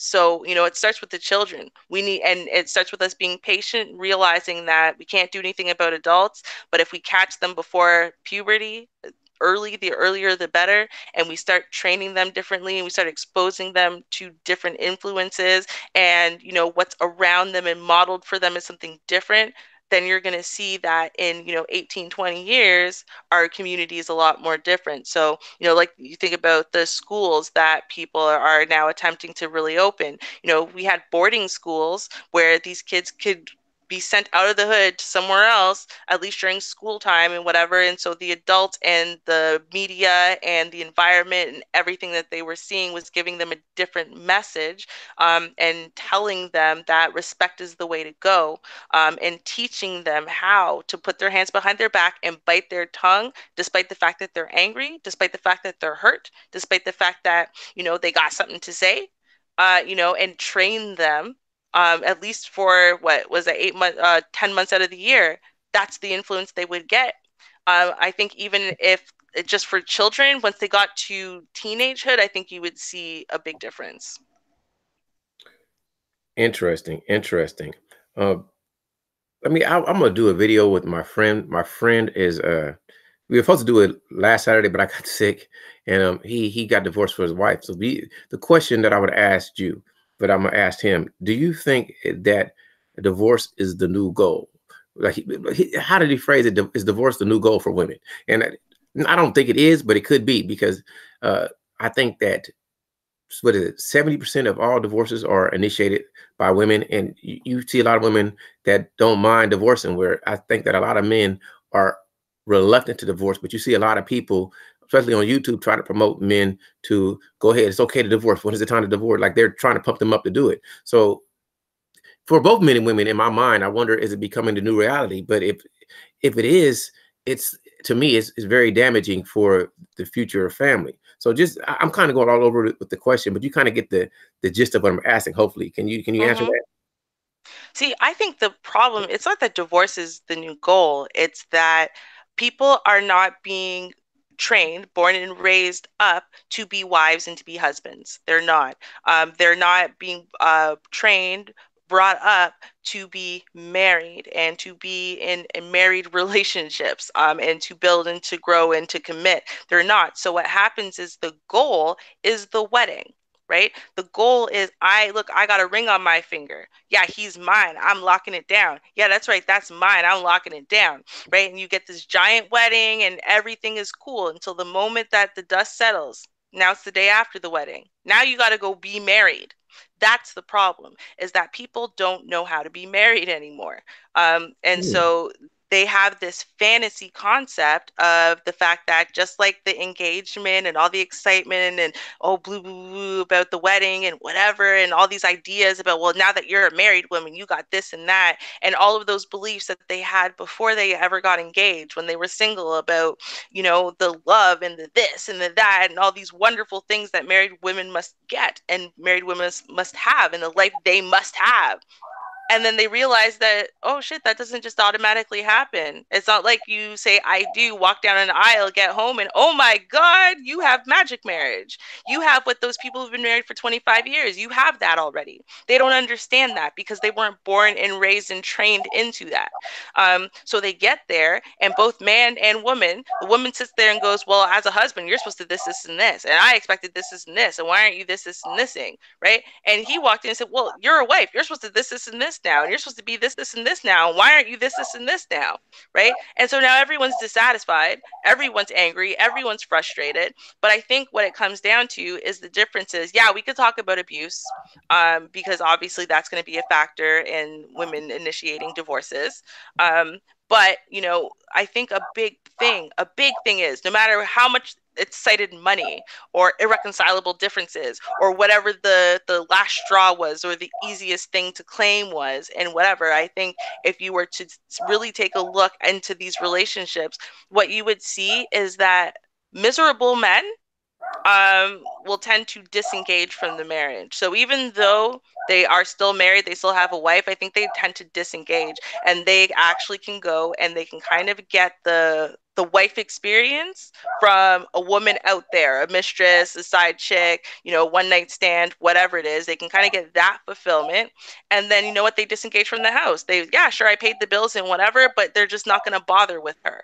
And they can actually live a long time that miserable. But women tend to be the emotional ones, right? So because they're emotional, they need engagement within the household. It's necessary for them. They want to feel loved and supported. They want to feel understood. They want to feel this and that and whatever. And so every single day that everything sucks, she can't just disengage and be like, oh, well, she can't.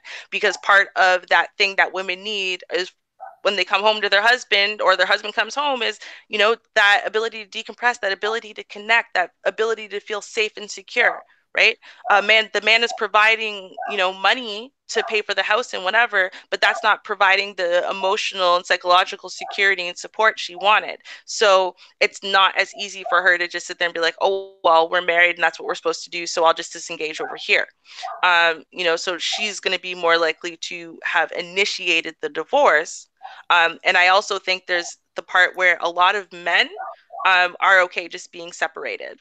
So if she doesn't initiate the divorce, he's cool. He already decided he's not getting married again anyway. He doesn't give a shit. You know what I mean? He's good being out there. Yeah, he's separated, but just living life, starting a new life, blah blah blah blah blah. And on top of that, I think a lot of times they don't want to engage in a war with their wives. They don't want to engage with something and say, I don't give a shit about you anymore, I want to be separated from you, or blah blah blah blah blah. They don't want to do that. So what they do is they put their hands up and they say, okay, fine. We'll do whatever you want to do on your timeline and leave it at that. So, just because she initiated the divorce doesn't necessarily mean that both parties weren't happy that it's happening.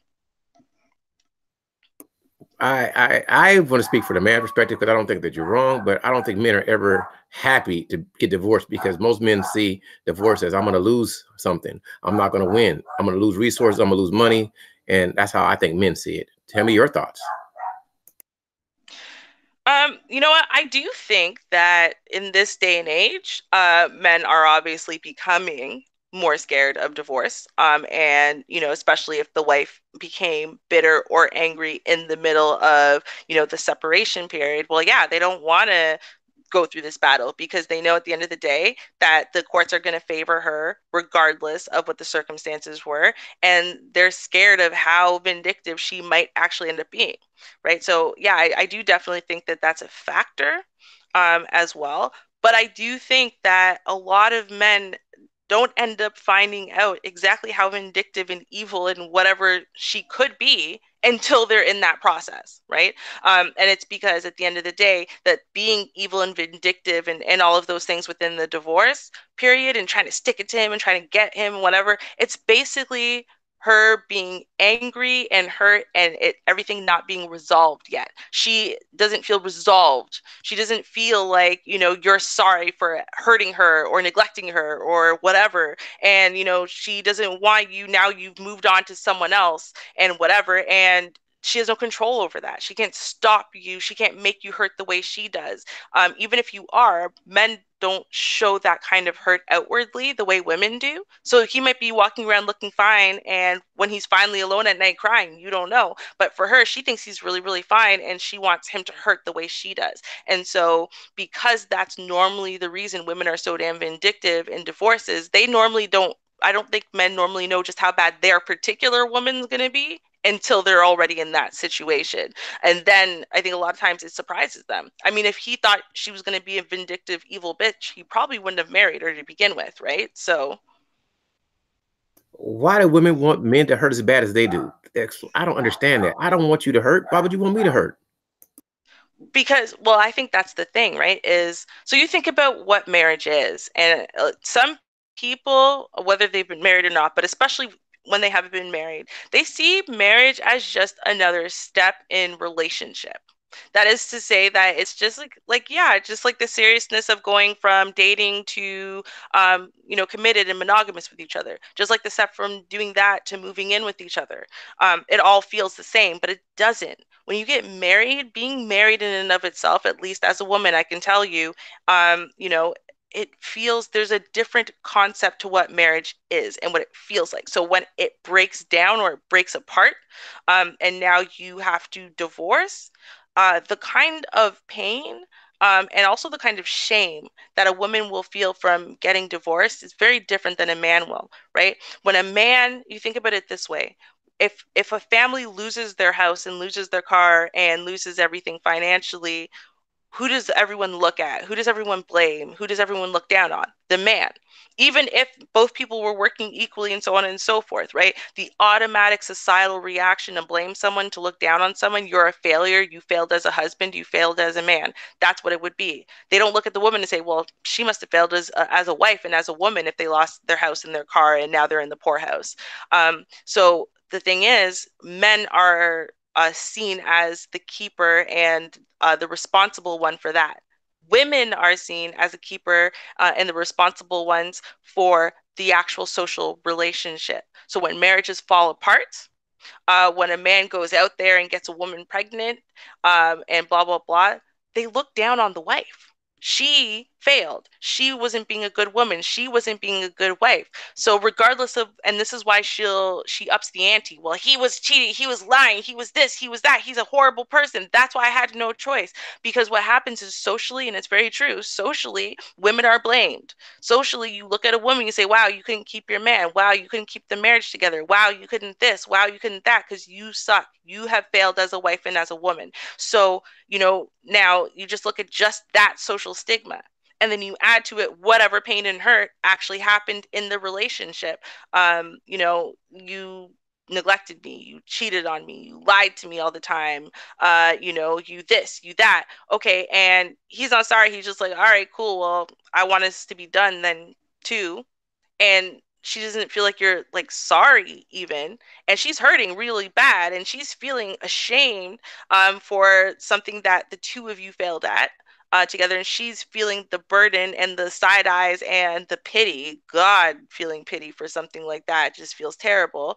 And she feels like you're gonna get away scot-free, because you will, because socially there isn't that stigma there that there is for women. And socially, you don't get knocked down 5 pegs for getting divorced as a man, but women do.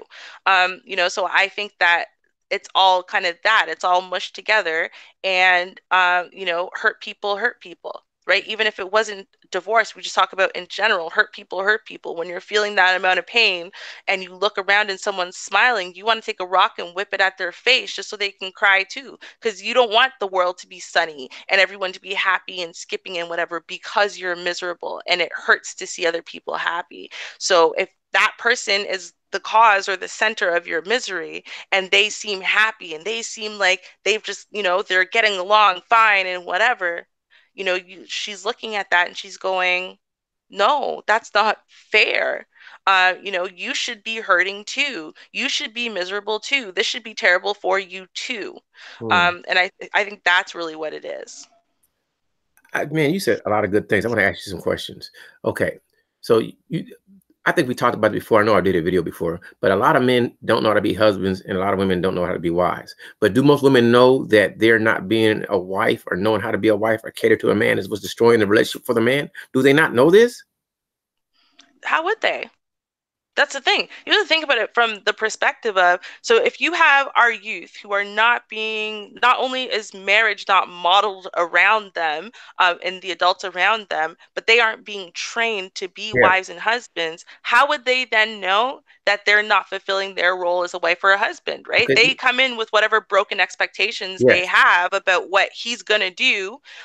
You know what I mean? And when he doesn't do it, she's upset. She's not seeing the fact that, wait, whatever you just expected that you're allowed to do or you should do or whatever might not be wife.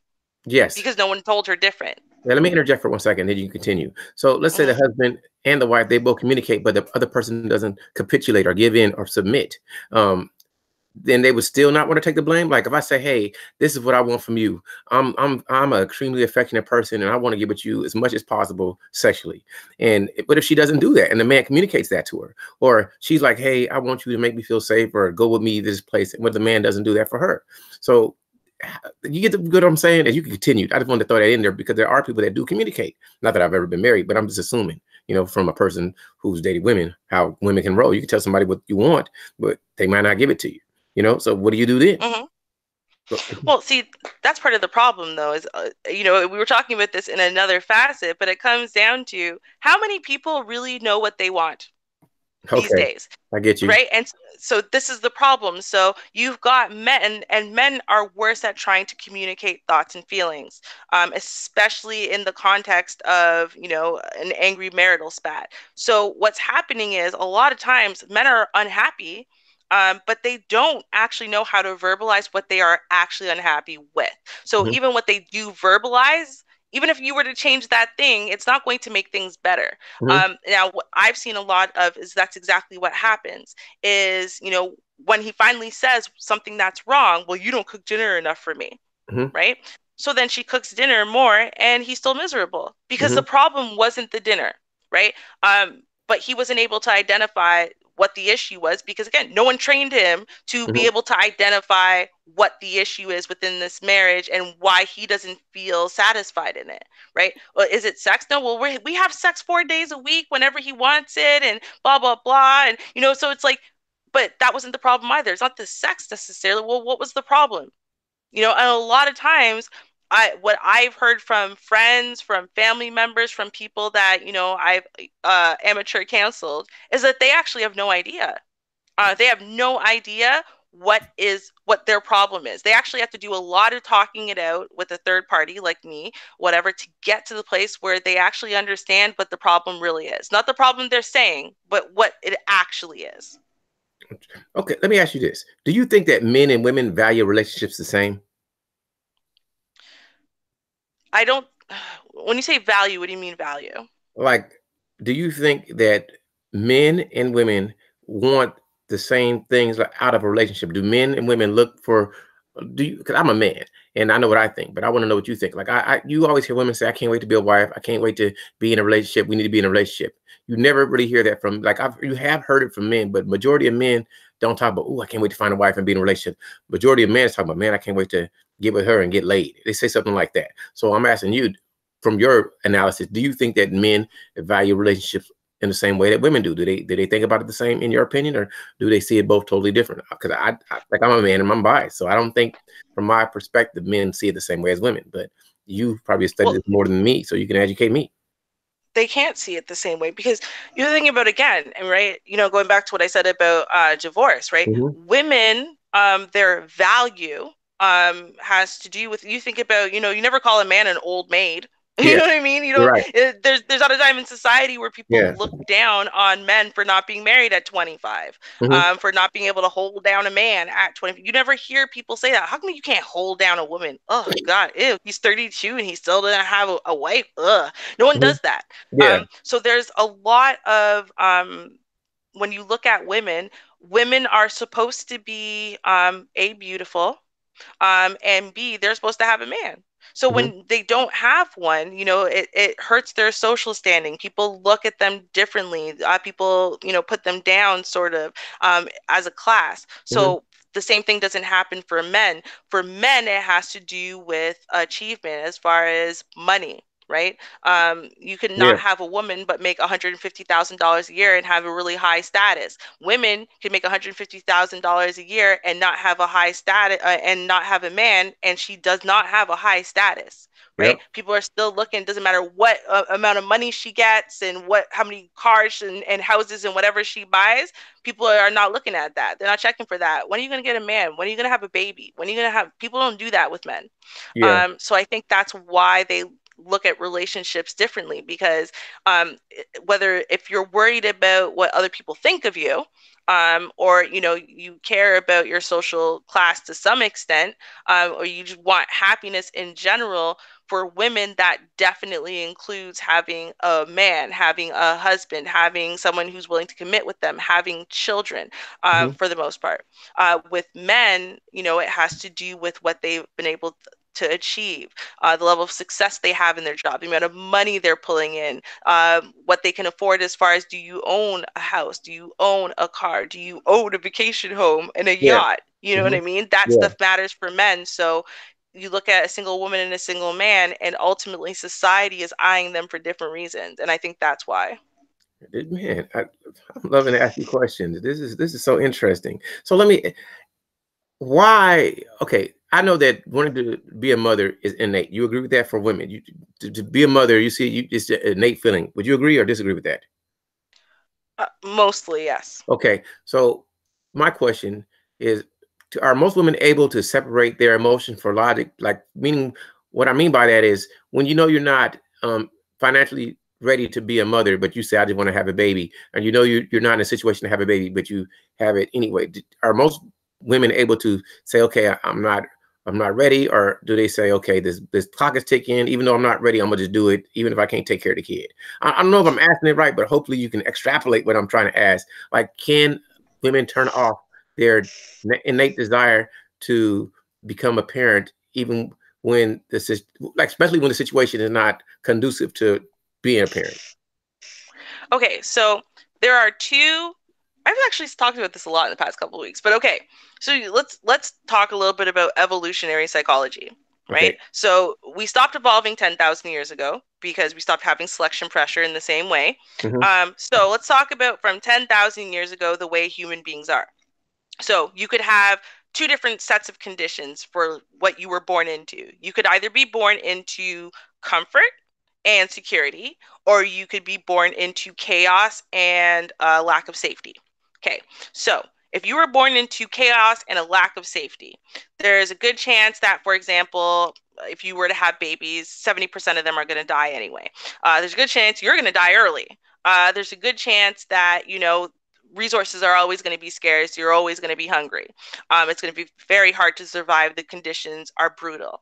Now we know, and this actually really happens still to this day. So if you are born under brutal conditions, under poverty, you know, safety is never secure, you know, parents who haven't invested in you, so, you know, you're not sure if you even have love and whatever, your puberty actually starts early. You know, women's periods start early, you know, in general. And then what happens is you become sexual earlier. Your desire to be sexual is earlier. You actually have more mates that you'll sleep with. You know what I mean? You expect less commitment from them. You'll have children earlier. You'll have a lot more children, and you will invest less into each individual child. Now, that might sound crazy, but if you think about it, it's survival of the fittest out there, right? 10,000 years ago, you know, you can pop out as many babies as you can, as soon as you can, to make sure your genes survive. Now, investing into any one of those children doesn't mean they're not going to catch Ebola or whatever and die. So it doesn't matter how much you invest. You actually want to kind of allow them to thrive, and whoever lives, those are the ones that were the strongest. The other ones were likely to die anyway or not reproduce. So you're kind of already programmed psychologically and biologically for you to follow that path if that's how you were born in. Whereas if you were born in comfort and security and safety, your period and, you know, your puberty in general, it starts later. You have less mates. You have children later. You're more likely to look for a committed monogamous one. You're more likely to try to amass assets before you have children. You have less children, and you invest more into them, right? Each individual one. Why? Because it's almost a guarantee that all of them are going to survive, and there's a guarantee there that the more investment you put into each individual child, the more successful they will be in life, the more they are likely to survive and reproduce, the more likely it is that they're going to be able to also provide for their children, and so on, right? So you still have those biological and psychological underpinnings built in. So now you look at it and you say, okay, well, does she care whether or not she had any money? Well, let's see, what conditions was she born under? If she was born under the conditions where, you know, both of her parents are crackheads, or her mom's a crackhead, dad unknown, whatever, into poverty where she doesn't know if she's going to eat today or not, into a school that's got metal detectors, but people still sneak shit in and stab each other or whatever, and everything is unsafe, well, her puberty is going to start earlier. She's going to start having sex a lot earlier. She's going to be less choosy with who she's sleeping with, and have a lot more partners. And she's going to start popping out babies without having everything secure around her, without having safety, without having a monogamous mate. She's going to pop out a lot of babies.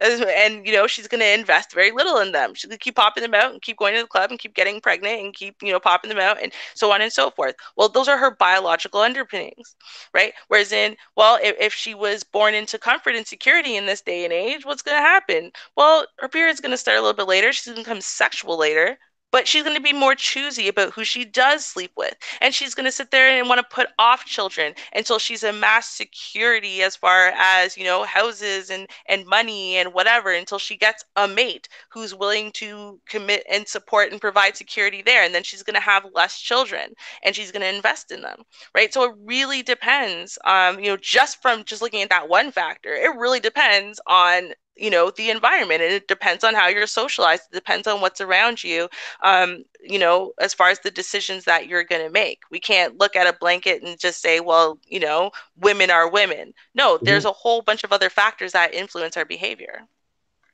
Man, this is so interesting. That's just, man, it's so interesting. You need to do this like every day. So what advice would you give to a man for dealing with, just in general, this is not specific, for dealing with women, especially when a man wants to have a relationship with a woman in any which way? What advice, or what would you tell men? As far as what? I'm trying to keep it general, like, okay, because you know that men and women think differently, and most men want to have a relationship in any form or fashion. I think men are not as willing, or I don't know, men seem to be less willing to commit to relationships than women do. But for a man, for the men who are searching for interaction with women in any type of situation, what what advice would you give a man so that he would be able to deal better with women in a relationship type setting?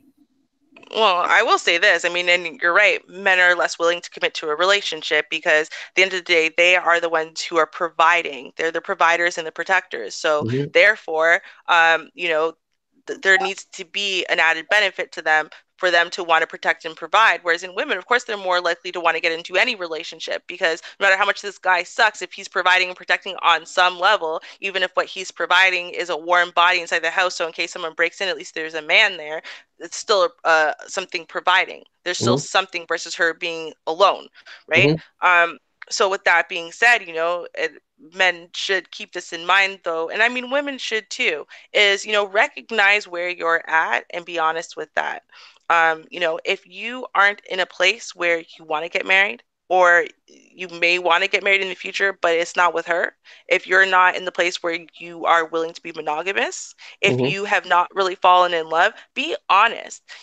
Don't go and sit there and find a woman and then, lie to her and cheat behind her back and blah, blah, blah. Because there's a lot of women who are out there these days who are Mm-hmm. willing to be in a non-monogamous relationship. Yeah. They're willing to be in a non-monogamous marriage, Yeah. even because they see life that way. Yes. Be honest. Don't try to change a woman into what you want her to be. The pretty Mm-hmm. woman fallacy does not work very often. What you need to do is you need to find a woman that is where you're at and also is on board with your end goal. Where do you want to go? What do you want to be about? What do you want to do right now? Find a woman who's on par with that. And you find a woman who wants to jump on your train. Yes. Right? You want a woman who's going to willing to jump on your train and submit to your game plan. Mm-hmm. Because if she does that and you guys are on the same page and whatever, she's going to be a massive asset to your life and into you moving forward. If she isn't, and whatever, and what you're saying is, well, she's really beautiful, so Mm. she can get there, or some more training, or blah Yeah. blah blah. Listen, if you need to train her to try to get her just up to where your level is for you guys to start growing together, it's never going to work. I hear Never, you. ever, ever, ever, ever, because the relationship you've now set up with her is more like father-daughter in a way. You're growing her up, you're raising her up, and what you've done is you've stalled your life in the process to try to get her up to your level, because you got to slow down or stop for her to have any chance of catching up. Right? So Yeah. now you've stalled your life, you're trying to get her to catch up to you. Guess what happens when she gets to where you're at though? You're just like her teacher or her daddy or something. You guys aren't in a peer on peer relationship. So when she gets to where you're at, she's going to want to go elsewhere. Mm-hmm. And now you've invested time, energy, effort, and resources into raising someone else's daughter. So what you need to do is, again, find someone who's on par with you. That's not to say she might be down on her luck right now. She might have some growth that she needs to make, and so on and so forth. That's not what I'm saying. You know what I mean? But if she wants to do the work, that's already the path she is on. You know what I mean? And one helping hand from you and just a little bit of support, like emotional, mental support, saying, yo, I know you can do this. We got this, and whatever she's going to be able to get there. She might still be on par with you. It's not about whether you come from the hood, whether you start off with a lot of money and whatever, whether you start off with a degree or a job or whatever. It's not about that. It's about literally who she is and where she is mentally, emotionally, where you are mentally and emotionally, are you guys on par or not? When you guys are growing, are you going to be growing in the same direction and together? Or are you going to be growing in opposite ways, hoping one day you're going to cross paths again? Okay, let me ask you a question. This is sounds funny, but it's a real question. Do you think it's easy for a non-submissive woman to turn submissive? See, that's the thing though. There are two different things, because you don't have to be a submissive woman in a relationship or in a marriage. Okay. If you are, and here, so I'll say this. Now, if I'm in a relationship with Mm-hmm. anybody, right? Mm-hmm. If my internal woman has not submitted to his internal man, Mm-hmm. we don't have a relationship. Yes. It's very simple. But Mm-hmm. that doesn't make me a submissive person. It doesn't make me a more dependent person. Mm-hmm. It doesn't make me a person who has less of a mind and less of thoughts and opinions or whatever. Like, submissive. You don't need to become a submissive person in order for you to be an amazing wife and submit to your husband. Mm-hmm. Submission to your husband, is a choice. It's a daily choice that you're making. You know what I mean? And it's an internal one. So the internal is going to tell you, now I've submitted to my man, so I'm jumping on his train. And so everything that I do, just like everything he does, is about us achieving our end goal. So every daily goal we have is still us trying to achieve that end goal. And I'm on his team. I'm on his side. I'm there to support, his vision, basically, his goals, where he wants to be. So if I'm on that, now I might see he makes XYZ decisions. He wants to go there. And obviously he's sharing with me because he respects me. Because if he didn't respect me, and where I'm at and what I can provide inside of this relationship, we wouldn't be together. So, he's going to come and talk to me, whatever. I'm going to give him my opinion. I'm going to give him and share with him my knowledge, because, that's what I can do to help add, and he's going to use that support to make the best decision. And we are going to be communicating about these things because we know what his end goal is. And he knows anything that I ever say is never going to go against that end goal. It's never going to go against, his vision and his path that we need to be walking. So with that being said, now, as far as is it easy? So I just knocked out you don't have to be a submissive person for your internal woman to submit to his internal man. And see, the thing is it easy? It's not as much as people like. You could just make a choice. You know what? I'm just going to submit. But when you're making that choice, that's the surface choice. The internal is not a choice. Your internal woman either submits to his internal man or it does not. Um, and so his internal man, if he doesn't have an internal man, if he still has an internal boy, there's no way your internal woman can submit to his internal man. If your internal woman is actually a little girl, there's no way your internal woman could submit to his internal man, right? So now you look at, I'm a woman. I got my stuff fixed. I got myself together. I've healed myself. I'm ready. I'm a woman. And I meet a man who's same thing. He's got his stuff together. He's got his stuff fixed. You know what? He's grown. He's a man. If he's the right man for me, you know what I mean? If we are on the same page, and whatever, my internal woman is going to submit automatically. It's not a thing that, I have to sit there and work on or force or whatever. It's just gonna happen. And if it didn't just happen, we're months in now, we're at the place where it's like, okay, we're gonna be committed or not. If my internal woman hasn't submitted to him, I can't make her. My Mm. internal woman is telling me something. My internal woman just told me that he's not the right one. Because if he was the right one, she would have submitted already. I might not understand on the surface. Everything might look good, might feel good and whatever, but my internal woman said, nope, not this one. And I gotta wait. I can try to go against it. I could try to not be true to her, but it's going to eventually end in divorce or separation or breaking up Understood. or whatever, because my internal woman was never about that life. And I don't know if Mm. it's because his internal man was never really there and he's a boy. I don't know if it's because it's just he's not the right one. I don't know if it's because I'm missing red flags. I don't know if it's because, hey, you know what? The game plan that he has, ultimately, somehow I'm so wrapped up in love, I don't realize that that's not the right game plan for me. I don't know. All I know is my internal woman, either she submits or she does not. And when she does submit, it is a very good feeling. It's not a scary feeling. It's not a painful feeling. It's not a difficult feeling. It just is. And it feels amazing. Well, I understand your premise. You're saying that submission is innate. However, I got a question. I have Mhm. seen relationships where women want to be with a man, but they don't want to. They want to lead. So is that saying that their internal woman doesn't want to submit to that man, but they still want that man? Yep. Explain that to me. Okay. And so, and there's two things it could be.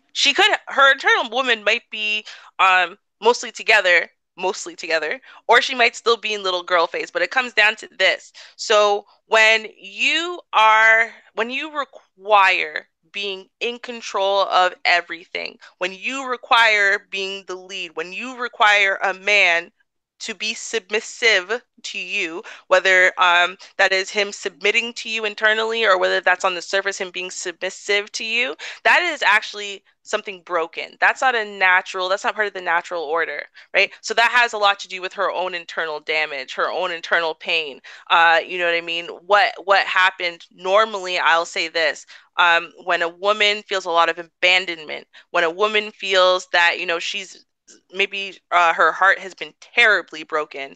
You know, maybe she really submitted to some man who destroyed her, something like that. What ends up happening is what she wants is someone and something she can control, so that way she knows that thing can never hurt her, right? Oh. Because she is in control of it, she is leading it, she is dominating it, Mm-hmm. right? So if she can't dominate it, then she's scared. So she's not going to engage with anyone that she can't dominate and that she isn't in the lead, which means at the end of the day, that's not really a relationship, Yeah. right? It's really not. It's something that is going to sit there and, yeah, so she gets to have sex with that guy and blah, blah, blah, blah, blah. But are they ever really in love? Mm-hmm. Are they ever really bonding? Is that ever going to be a functional, happy household? It can't be, right? Yeah. Because internally, if she was really in love with that man, if she was really connected to that man, her internal woman would submit to him. It has no choice. There's not another way. This is the way that women were built, right? And once her internal woman submitted to him, making him submissive, having to lead, wanting to degrade him, wanting to put him down, wanting to quiet him, wanting to make him smaller than he is, that would not be a thing. Why would you, like, you know what I mean? Like, it wouldn't be a thing. So Yeah. she's most likely in little girl stage. Most likely she's still a little girl, hurt little girl. You are teaching. I'm gonna have to go back and listen to this 2 or 3 times. You drop so much knowledge. Hey, brother Art, you're welcome.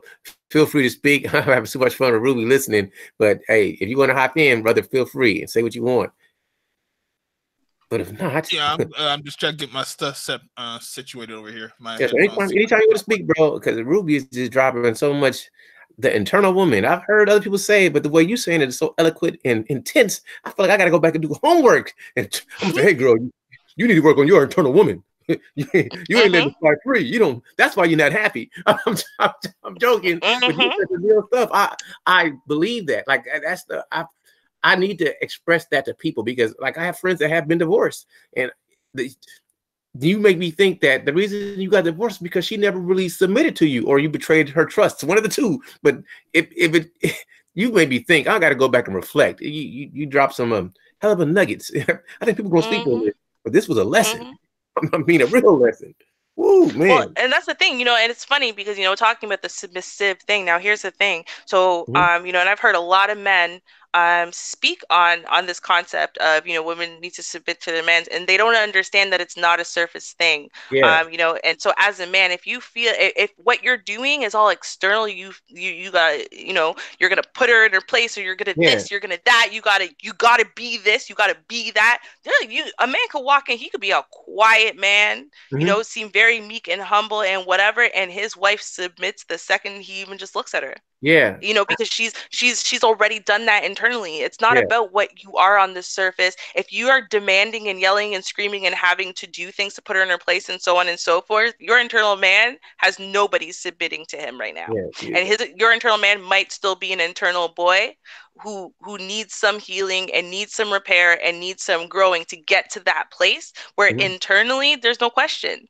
Where you walk into that room, that woman is yours. You've captured her already. Yeah, you helped me. Like, I've seen, like, some stuff you just taught, like, I've known, but I've never thought about it like that. Like, as a guy, like, you know, when, like, me, this is me, I'm speaking, I'm being as open. I know when a woman is with me. I know it. Like, and I can see where sometimes the woman was she's analyzing it, trying to see how she feels. Then it just comes. And I get it because she can't help it. First she was like, well, I'm not sure. Then she says, okay, I feel you. I get it. You helped me out. You helped me out to understand something that I may have known innately, but now you have helped me. I appreciate you, Sensei. You taught a lesson. You taught a lesson. Well, you're welcome then. Huh? What'd you say? I said, well, then you're welcome. I appreciate it. Sometimes, like, you know, some things you comprehend, but it's just the way it is. Like, I've heard a lot of people say you quote unquote can't teach game. And that you just taught some game. It's something like you may know that it's just natural to you. But when somebody explains it, you say, oh, that's what it is. Because sometimes you figure out, like, I have to say it, but it's gonna sound. I know, like when I talk to certain ladies, I see it. It's already done. I already know it. So it's no fight. And then other women that it may be like they're a tough, like you say, a leader, the matriarch type. And then I talk to them for a little while. Then the matriarch just disappears. You know what I mean? So now you help me understand how they view men in that aspect. And I've never thought about it. I'll just think, well, damn, it just happens. But you taught me why it happens. And I didn't know that. Like I was thinking, oh, I don't know. I can't explain it to you. You know, you just helped me out. Really. I can't teach it, but you did. You just did. Oh, well, you're welcome. Well, you know what? And it's funny because, and I think any woman can tell you. Now, see, the thing is, there's a difference between you submitting to your man and just general female, you know, submitting to men, right? Yeah. Because you can feel it. There's a thing when a real man walks into the room with you, you feel it. There's a feeling inside of you. It's almost like when you're a kid and daddy walks in and you were in trouble and you feel his power emanating towards you. You can feel it. You can feel a real man. And automatically what will be elicited from that woman is all the things that you're like, why aren't women like this? Well, she has no choice, right? Because automatically what he commands, it's an internal thing. It's not what he's doing on the surface, is a woman. He's a real man interacting with you, and you have no choice but to come down and be a woman. You know what I mean? So it doesn't matter about personality. You might be talkative, you might be in a debate, blah, blah, blah, but it's the way you're going to speak to him. It's the way you're going to address things. It's the way that you're going to, you know, what you would and wouldn't do, what you would and wouldn't say to him, how you would and wouldn't go on to him. You know, and that's, you actually literally, you can see it and you can feel that power and that presence. But then there's an additional, so when it's my man now, he walks in and my internal woman has submitted to his internal man, right? There's an automatic thing that happens. Now at home, we're going to have debates and discussions about, you know, certain things, you know, whether it's household finances, whatever, what's the best way of us achieving, again, his goals, right? Because it's not, well, we're going to fix my goals. It's my plan and you better be on my plan. No, I'm on his plan. Now, the thing is that as a man, though, he is providing, protecting, and securing me. So I'm good. So I know, me being on his train, on his plan, I could sit there and literally blindly follow because I know I'll be taken care of. And I know that anything that would have been in my plan is in his plan because he's incorporated me and he's covered me, basically. So as much as my internal woman has submitted to him, I know that anywhere I am, I can feel the presence of not just him, but I can also feel his protection. I can also feel his security, right? And just like he will feel when he walks into a room, he can automatically feel my love. He can feel my support, right? He can feel my submission from the second he walks in. And it doesn't matter what it looks like on the surface. He feels it. He knows it. He has it. It's like that thing where someone says, I got you. That's what it is. You got me, you know, like, it's like I said, it's like a capturing in a way, right? You got me. And even though I'm free and I'm walking around, I do what I do and blah, blah, blah, blah, blah. No matter where I am in the world, I'm still on that train, on his train to his goal, to his endpoint. I get you. You did some teaching. What's up, brother? All right, go ahead and speak. Say whatever you want to say, brother. You can answer what's important to you, or you can go anywhere you want to go with it. No, I think I may have to go. I need to get some more headphones. These are busted. We can hear you, man. You sound cool. Yeah, you sound fine. But y'all probably hearing the background noise. Not really. No.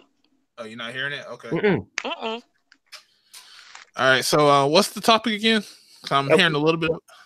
Well, the whole started was what is important to you. Do people know what's important to them? But we went all over the place, and Ruby just started teaching about women and men being wives and being together, and just all type of things, along with what's important and what's your purpose and where you're trying to go. And if you want to join in on anything, you can. You had to go back and listen because she was dropping some knowledge. She was saying how come like people didn't know how to be married. That's what she said. But that's why divorce was so prevalent, because men and women weren't raised to be husband and wives. And then she was explaining how go ahead if you want to join in.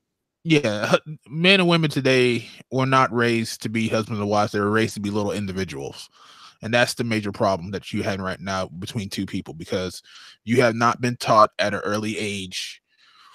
Men have not been taught how to be a husband, what it takes to be a husband, and the struggles that you have to go through to be a husband. Women were not taught how to be a wife. A lot of them have not even been taught how to be mothers. A lot of them have not taught how to support their significant other, because my family is some old school baby boomers, both sides, like classic old school baby boomers.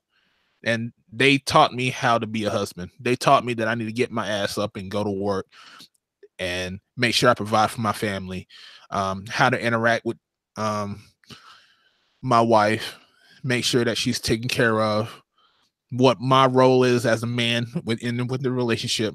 My mother was the first woman that I've ever heard in recent times before her passing told me that a relationship is 60-40. You 60 as the man and the woman is 40. No, my mother taught me that. So now you're hearing all this 50-50, and really a relationship can never be 50-50. Somebody's gonna have to work and take more responsibility in a relationship. Because if you try to make it 50-50, then someone's gonna fall. And so what do you do about that 50? Somebody might be short one week, or something might happen. There's no such thing as a 50-50 relationship. There isn't. And when I try to explain that to people, they get up in arms and they say, no, you can have a 50-50 relationship. And it's like kind of talking to a wall with this generation of kids. I'm talking to like 3 people right now on how to even vent guys, like what questions you need to ask and this, that, and the third. Because I got tired of them always complaining about the guys in their area and this, that, and the third. And I was like, that's because you don't know how to vent. You don't know how to actually, what questions you need to ask that man, so that way you know that he is going to be on the up and up. You're just looking for surface level shit. You need to dig deep into that man to figure out who he is as a person. How does he treat his mother? How does he treat his sisters? That could be a good indication of how he might treat you. What does he think? As far as like his role in a relationship is.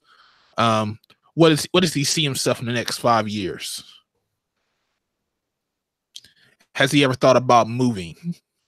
These are like just a sample of certain questions you need to ask someone on the first or second date. Too many people right now are trying to get into. Too many people right now, in my opinion, are just, if I'm not fucking by the second date, then I'm not fucking with nobody. And that's basically what it is.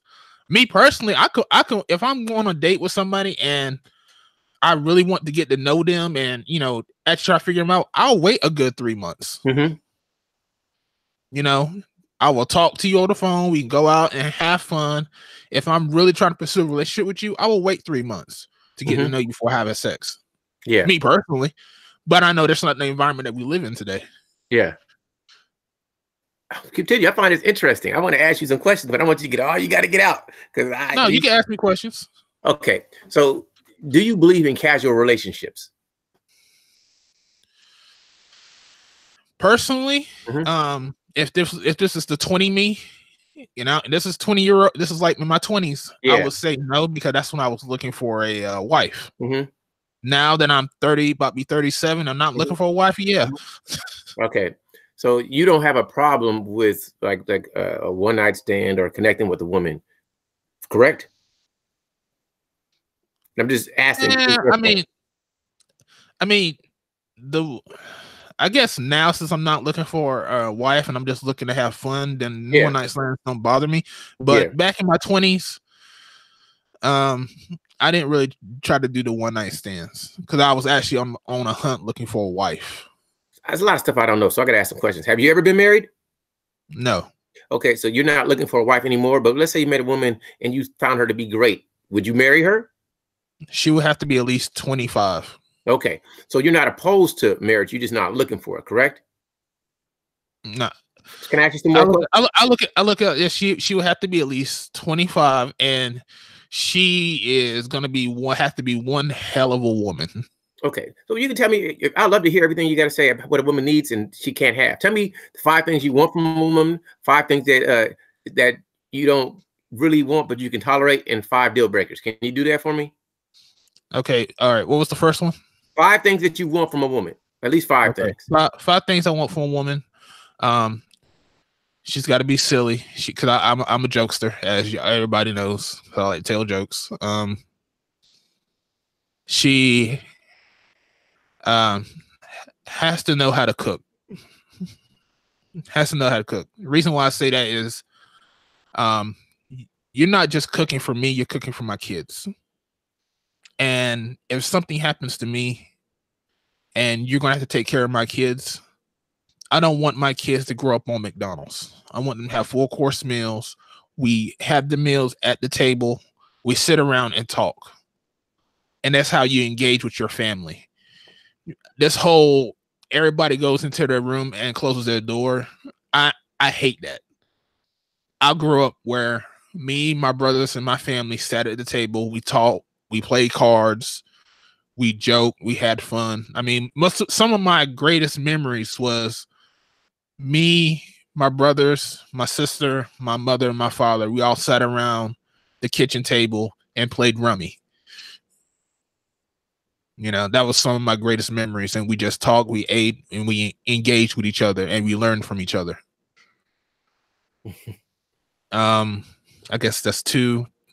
3, she would have to have a certain kind of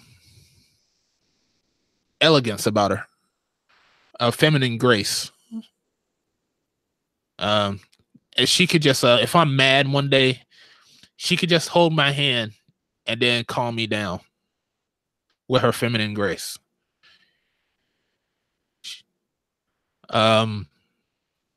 That's 3, 4. She'll have to be attractive. My mother told me, if you're gonna lay down with a woman, make sure you can wake up to her. So I've always took that advice. And number 5, she has to be okay with me being a workaholic, because I am a workaholic. I'm always working. So, and what was the second tier? The second tier, can you hear me? I don't know if I'm mic on mute, but the second tier is what can you something that you don't like but you can tolerate, like something that is not a deal breaker, but it's something that you could tolerate. 5 things I could tolerate. Yeah, that you don't really like from a woman. Yeah. Well, of course, one would be she may not be as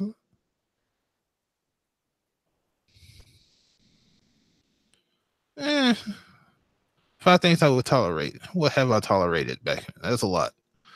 I could tolerate an aggressive woman.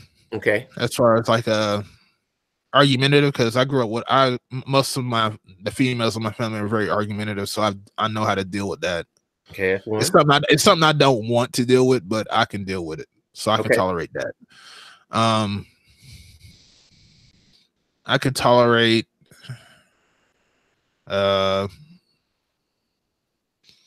maybe her sex drive is not as high as mine, because I've been in that situation before and I've dealt with it. Not to say I cheated on her, because I've never cheated, but I've dealt with it. I could deal with the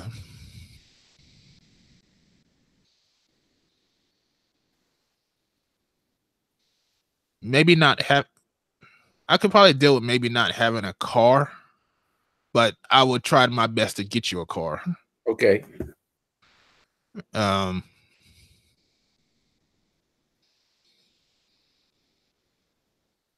That's what's that, 3 or 2? Yeah, that's 3.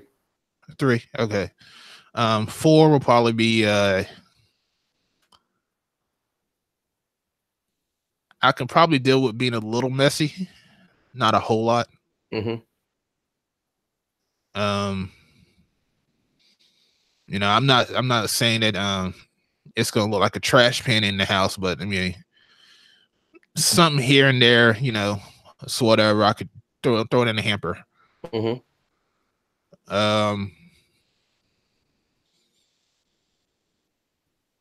I guess the number 5 will be weave. Yeah. I do not. I know when women will be like, what? But I hate weave or wigs. I just hate it. I like natural hair. Yeah. There's something about it. Okay. So the last what's the last one? 5 deal breakers. Deal breakers.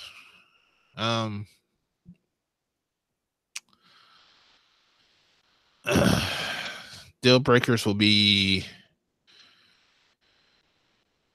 you drink more than me. No smoking. Because I don't smoke. Okay.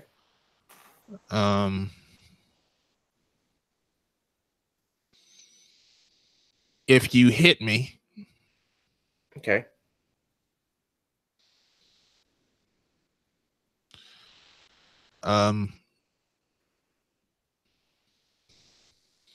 If you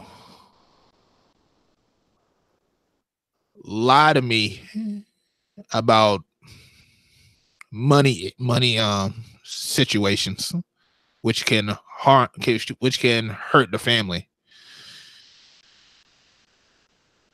Let's say like if I gave you if the light bill was like $100 and I gave you 80 and you said you got the rest.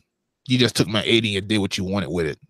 And next month the light bill is $180 or $200, whatever. And you didn't do anything with my money. You just took it and used it. That's a deal breaker. I hear you. So what about a woman? Go ahead. And this is the last one. I would say that number 5 will be disrespecting my family. Okay. So let's say you met a woman that was 25, everything you wanted, but she had a child. Would you date her? Well, that's probably another difference. I would date her only if, and this is crucial, only if she's willing to give me 2 children. Okay. And she's willing to understand that I'm taking on a greater responsibility by taking on her and another child. Yeah. Totally. Because my mother had 2 kids before she met my dad. My dad was childless. Mm-hmm. And what she's always said to me was like, you know, I have to at least give this man 2 children. Yeah. And because he was taking on that responsibility of taking care of her and the 2 kids, mm-hmm. he was the disciplinarian. Yeah. She did not interfere with him disciplining her, my older brother, my older sister, because of the fact that he is the head of the household. Yeah. He is taking care of those kids. Those kids needs to learn respect of that of him. And I'll give you an example of my ex, one of my exes. Mm-hmm. Her child will do stuff, but my ex will never correct the problem. Mm-hmm. See, I'm not gonna lay my hands on a child that I'm just in a relationship with your mother. Mm-hmm. You know, if I'm married, that may be something different, mm-hmm. depending on the age. Because I grew up old school, so I believe in spankings. Yeah, but you know, I understand that there's a boundary there. So, so if her child does something to me or anything like that, then I need to go to the mother so that way she can correct that and let that child know that, hey, listen, you don't do that to an adult or any kind, blah blah blah. But the problem was that she never corrected that. I understand. That's interesting. You said some great things, Ruby. I want you to elaborate on this one. Why do women who have children that get into a relationship with other men not let the other man discipline their child if they want the relationship to work? That's for Ruby, because we get back to you, Brother Art, but I want to hear from her perspective, because I know she probably has a great analysis on that. Well, I mean, and this is definitely, there is some cultural difference here as well, because like Jamaicans, like you don't have to be in a relationship with someone to discipline their kid. You bring kids around me, your kids are my kids. So if your kid earned himself an ass whooping for what he just did, he's gonna get one. So I mean, it is a little culturally different in some ways. But okay, let's take people who aren't like that. Now, there's a couple things. So when I think about it, if the father is a part of this kid's life, right? So yeah, the relationship broke up, but you know, he's still parenting his own child and, you know, taking care and whatever. Then at that point, as much as you are now with this woman, and obviously, you know, this is the household and whatever, and so you should have respect given to you by this child. At the end of the day, you imagine if it was your kid and some other man was disciplining, and especially in a physical way, your kid. As a man, you wouldn't want that, right? Regardless of how long she's been with this man now, and whatever, even if they got married and, you know, now they're starting, that's your kid, and some man just went and beat your kid. How would you feel, right? So I think what it comes down to is, you know, especially if the father's still around and whatever, it's not just that she's drawing lines. It's also lines that he's drawn, lines that they've come up together with, as far as, okay, you get a new girl, this is the interaction that I'm comfortable with. You get a new man, this is the interaction I'm comfortable with. So, you know, there's definitely that built into there. The second thing is, though, so let's look at women who the father isn't really a present thing in this kid's life, doesn't really have a father. And so now it's like, okay, well, you're stepping in and you're going to become daddy, literally, for all intents and purposes. Well, there's a feeling, and it takes a while for some women. There's a feeling where, especially if you've been a single mother for a while, that you need to protect your children, right? So now you're a new man coming into the scene, right? You know, I mean, I'm assuming that you're not going to be dating some whore, but you know, she's probably dated a few people, you know what I mean? Got into some serious relationships with a few people. And what you don't want to do is get into a serious relationship. Sure, you guys have been together for like a year now and whatever, and things are good. So, okay, you met the kids, or maybe you guys are going to move in together or whatever. Now this new person is going to have the freedom to discipline and speak to and deal with your child however they so choose. I, like my mother, for example, because my parents separated before I even knew they were together. That was never the case. Like for me, people, you could discipline me as far as like send me to my room or whatever. I'm not allowed to disrespect you. You're an adult, but that would just went for adults in general. But as far as someone like putting their hands on me, my mom wouldn't even let family put hands on me. Like that's my kid for me to do what I need to do with as I so choose. And I'm choosing for you not to be putting your hands on my kid. Um, you know, so I understand that. Now, the thing is, and now if he is going to marry her, so now you guys are married, you're creating a family unit together. Let's say he's even going to maybe adopt her or him, this kid that's not his, and whatever. And so, okay, now we're becoming parents. Well, then at that point, if he's taking on parental rights and also obligations, then at that point, I think would be the place where it's like, okay, you are actually really choosing to adopt this child as your own. If we were to break up, you will still be parenting this kid because this kid is yours. You're claiming this kid, not just there's a kid in my house so I could, you know, discipline them. And then if we break up, oh, well, you're gone. You think about how confusing and damaging that would be for a kid. If you have 3 serious relationships, every single time you can discipline this kid and interact with this kid as you please and whatever. And then when you're gone, you leave, and the only kid that you notice is the one that y'all had together. Well, that's really damaging for that child that wasn't yours. So, you know, I do think that there is that built-in thing. You know, you're protecting your kid. You're thinking about the overall conception. Do you actually feel like a father to that kid? Are you taking on parental rights and responsibilities, not just while you're living inside the house, but should the relationship break up? Have you decided that this kid is your problem just as much as your biological ones are? You know, if not, if that's not the case, then to me, at least, like as a woman, I would, if you're not taking on that full responsibility and obligation, then I don't think you should have, you know, the full parental. Now, that being said, there's no way in hell I would have been allowed to disrespect, talk down to, ignore, or whatever any man in my mom's house. You know what I mean? Not she dated that many, but I'm just saying, there's no way, that's not possible. And if I wanted to go on bad, because I did sometimes, I'm a kid, I'm rebelling and whatever, I get sent to my room and I want to ignore things and whatever. My mom would come and that would not be okay. That's correct. That's behavior that is corrected.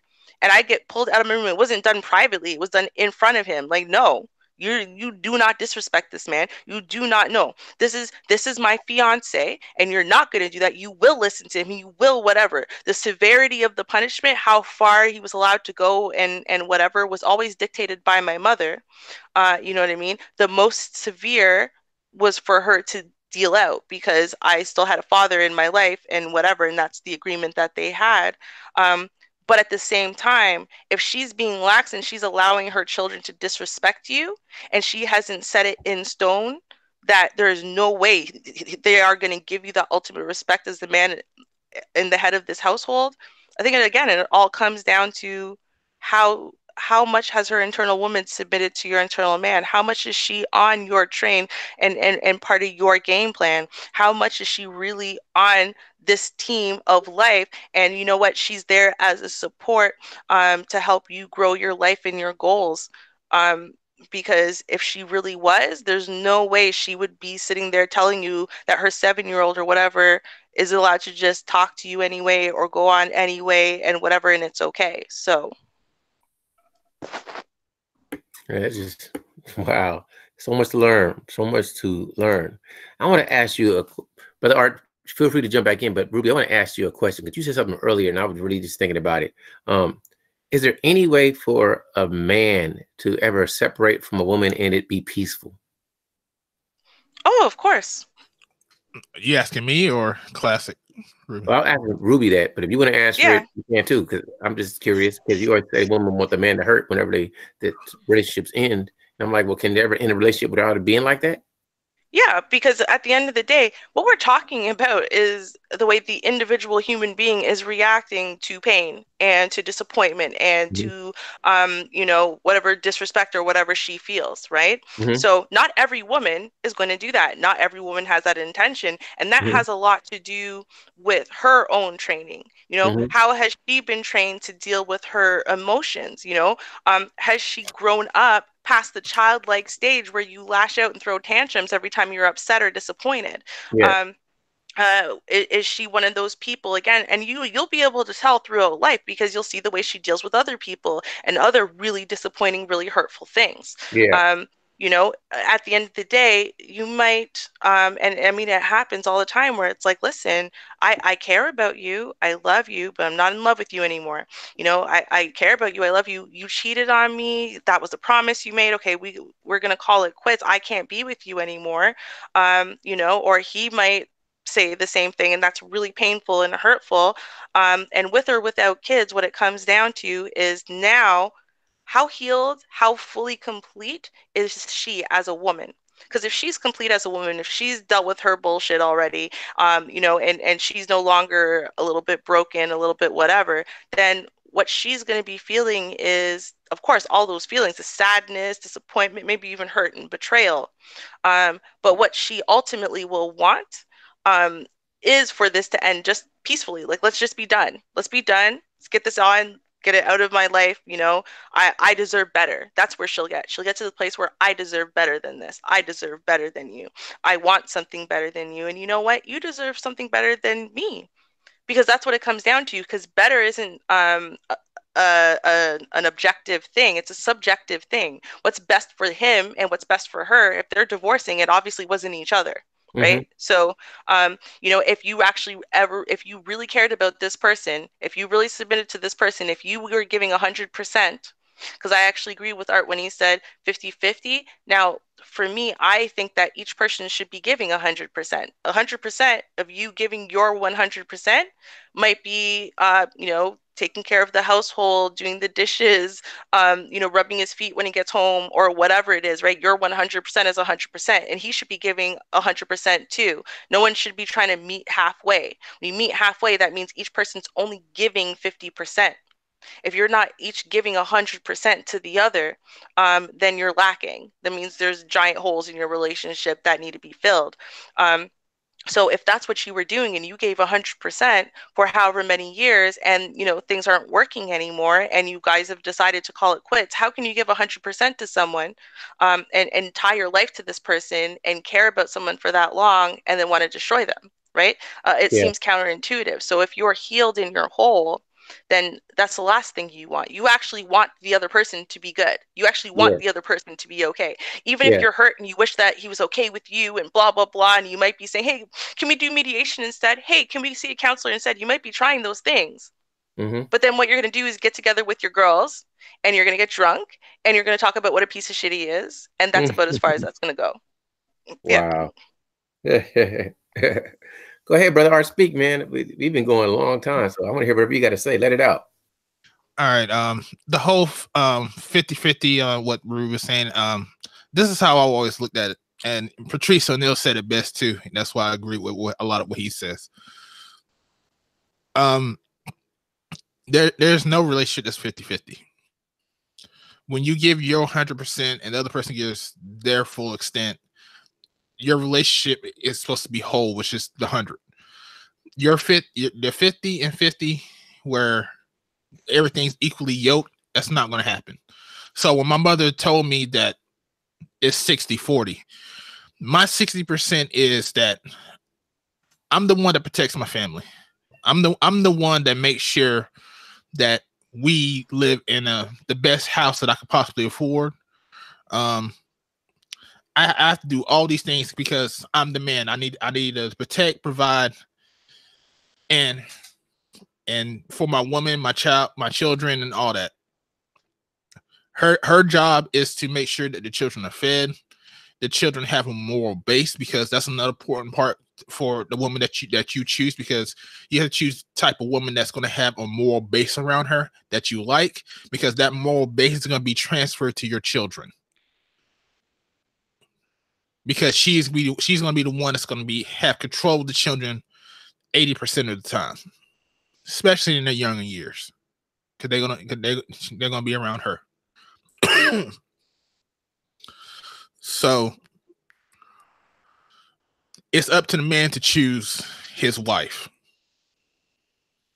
He has to take that responsibility when he chooses that wife, to make sure he protects, provides. He's got to make sure that both cars are running. She has enough money to make sure she could take care of those kids. All the whole nine. That's why my part is 60.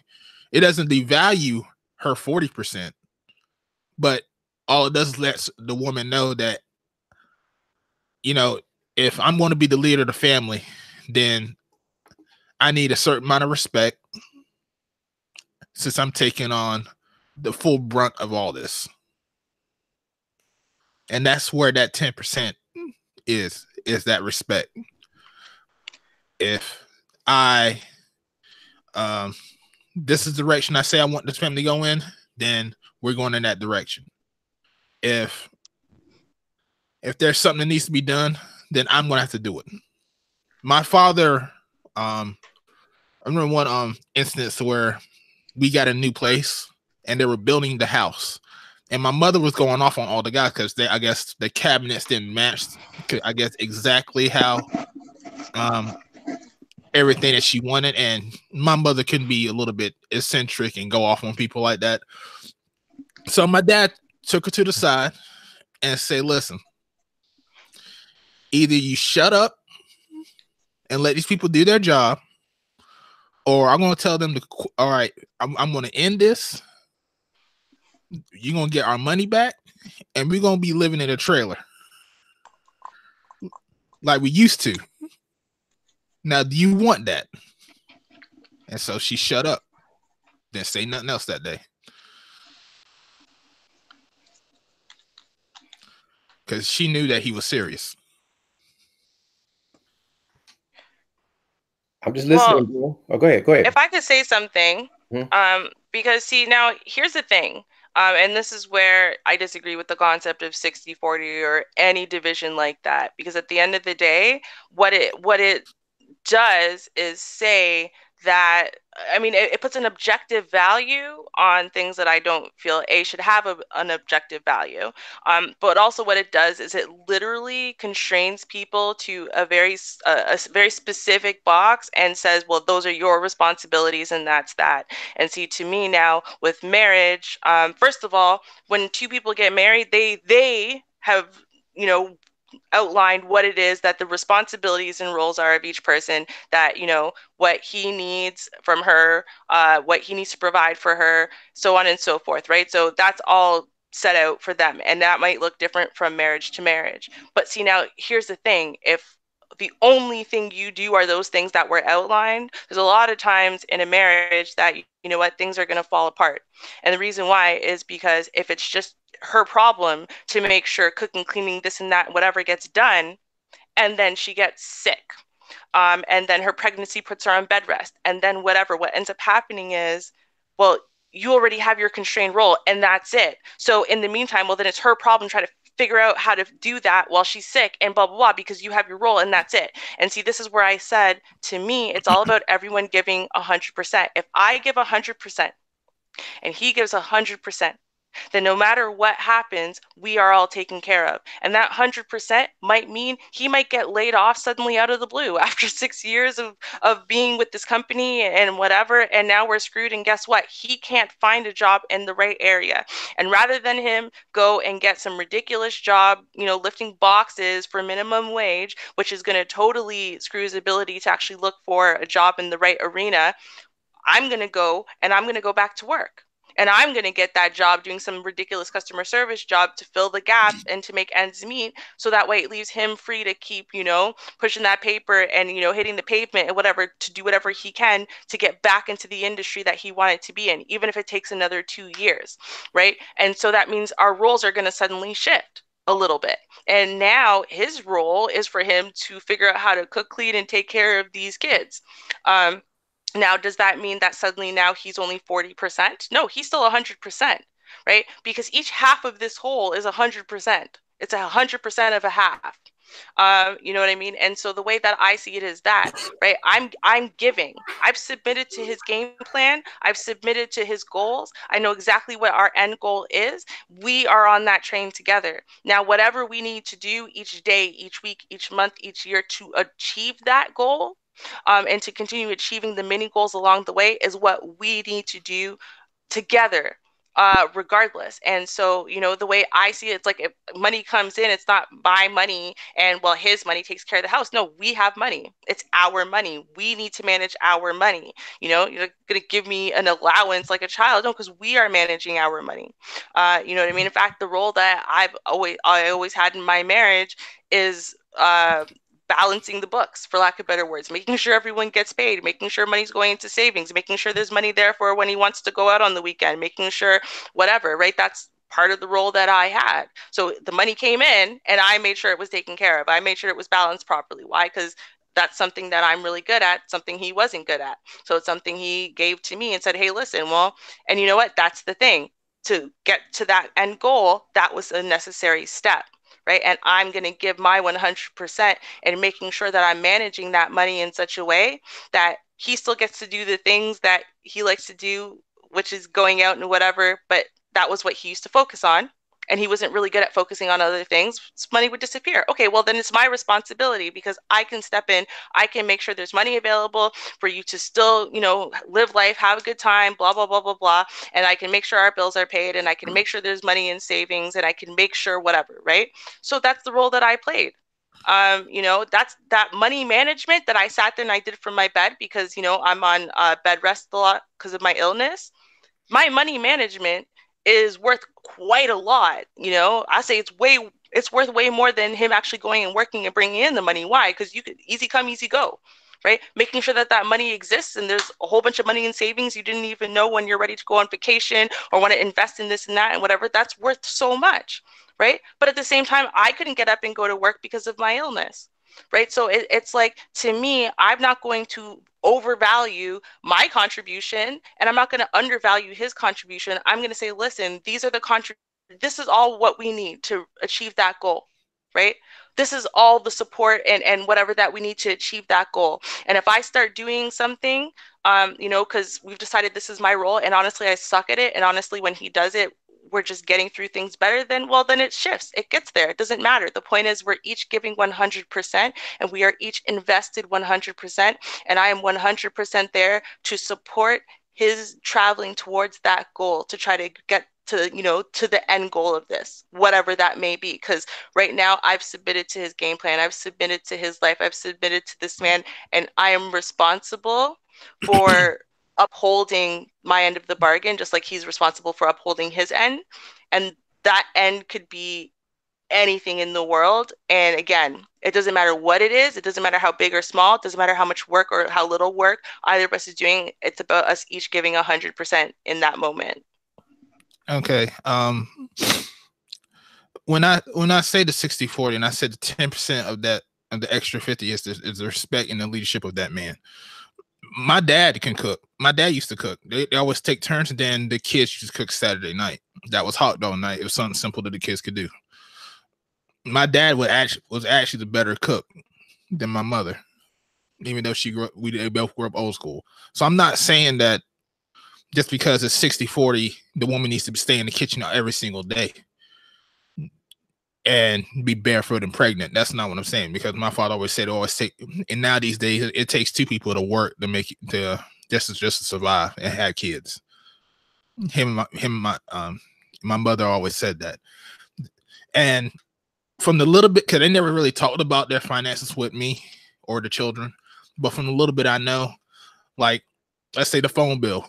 My dad would pay the local phone, and he told my mom that if you want to get long distance, you have to pay the extra for long distance. So let's say the phone bill was like $60. He would pay $50, and she would pay the extra $10 for long distance. Stuff like that.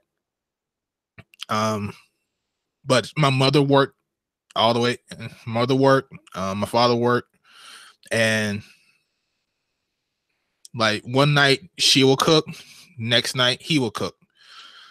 Then Saturday night, the children will cook. Saturday night, my dad will most likely wash clothes. And then it was my mother's turn. She would mostly wash clothes on Sunday night.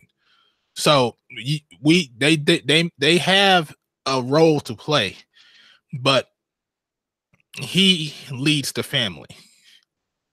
Whenever my dad said something, it got done. When it came to the children, he allowed my mom to handle us. But when we got to a point where she couldn't, that's when my father stepped in and squashed that in the bud and let us know that this is not going to happen again. My dad didn't say too much to us, because we knew that we need to listen to our mom. We need to do everything she says. But when we got out of line, he stepped in and crushed it. When my dad got unemployed because his job went to Mexico, he had to go look for work. So my mother had to step in and do that, but she still had that respect for him because he was still the leader of the house. When he found another job and my mother got sick, he made sure that he took her to every single doctor across North Carolina to make sure that she got the best help that he can provide for her. So I get what you're saying, but the reason why she has always told me about the 60-40 is because that man is the leader of the house. And if you accept that man as the leader of the house, then he needs to have a certain amount of respect given to him. Yeah, but to me that to me that's not an extra 10% because it goes without saying. And again, it's part of. And here's the thing. Hear me out. Just hear me out just real quick, because the thing is, I mean, and you're part of these discussions all the time where ultimately what we're seeing, right? And I'm not disagreeing with you in the fact that, a man head of a household respecting that vision and that man's place and whatever, right? And I 100% agree with that. Now, here's the thing.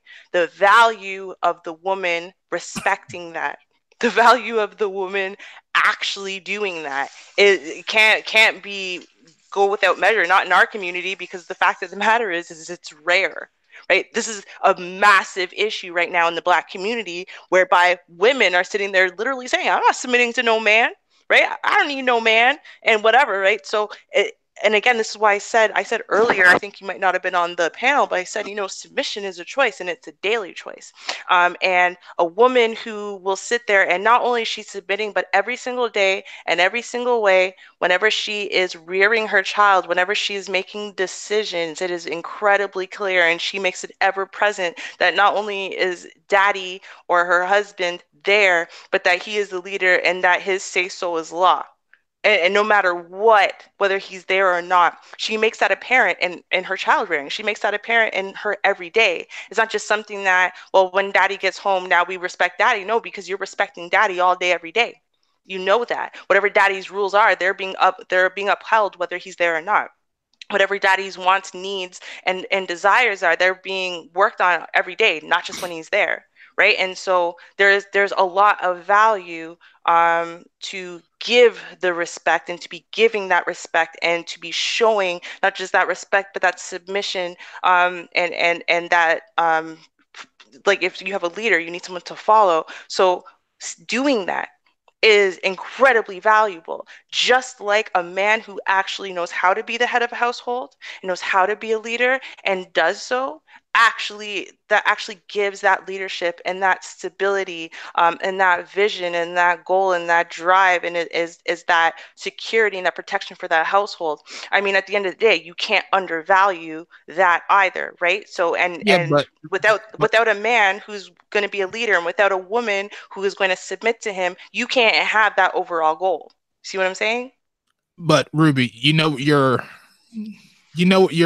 value is, what we give you when you give us that respect and make sure our children are raised right and all that stuff. What a man should give you,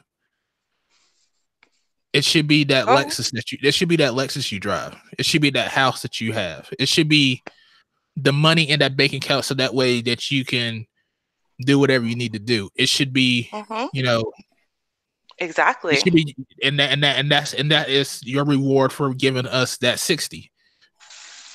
See, but it's not, though. I mean, honestly, if a woman sees it that way, great. I don't see it as a reward, because at the end of the day, like I said, I'm giving 100%. And here's the interesting part about it's actually, they wrote a book about it called The 100-0 Principle. I give 100%. I expect nothing in return. You're giving 100% and expecting nothing in return. If you give me a Lexus because my heart's desire is a Lexus, then and you say, I've been wanting to give this to you to say I love you and I appreciate you and whatever. Oh my God, that's amazing. But at the end of the day, that's not payment for me being a good woman and a good wife and a good mother.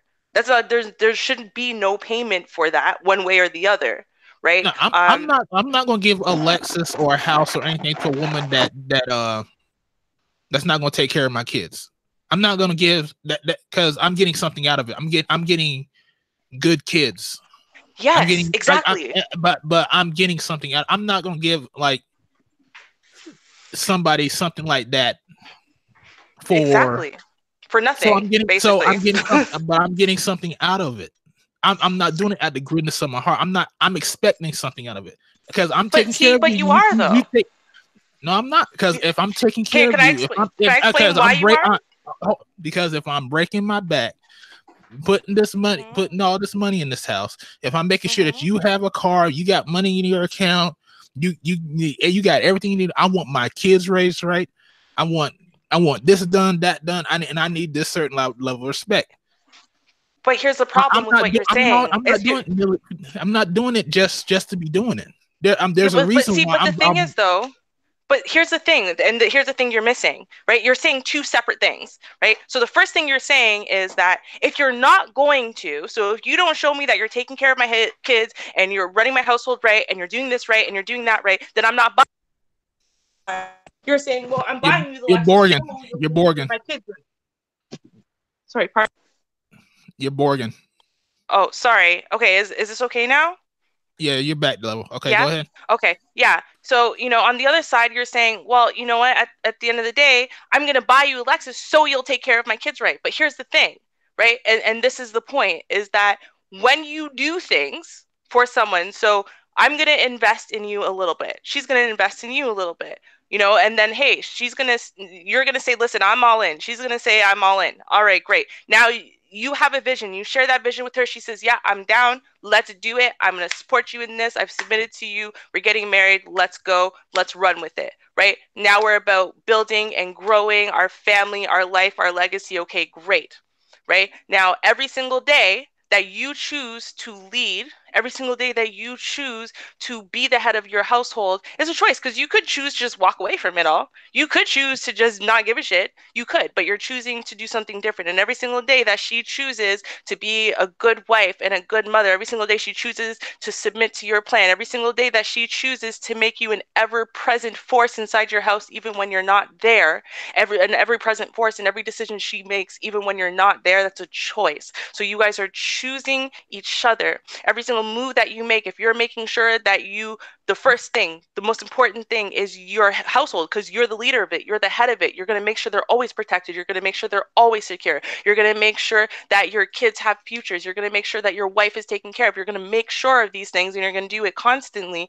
And you're doing that whether you're sitting at home in front of them or not. Right? These are things that your family, your wife and your husband, your kids, your life, your household, it becomes an ever-present force in your life. So now, you know what? You're incredibly happy. She's incredibly happy. You know what? You see she needs a car. And you know what? And so you could get her a Civic, but you know what? You know she loves a Lexus, whatever you get her a Lexus. You know what? That makes her really happy. That isn't payment for her taking care of your kids. That's something that husbands and wives do for each other as out of love, out of respect, out of appreciation for one another, but it's not payment. But it's not like, well, I give you a Lexus, this buys me another 10 years if you're taking care of my kids properly. Like, that's not how it works.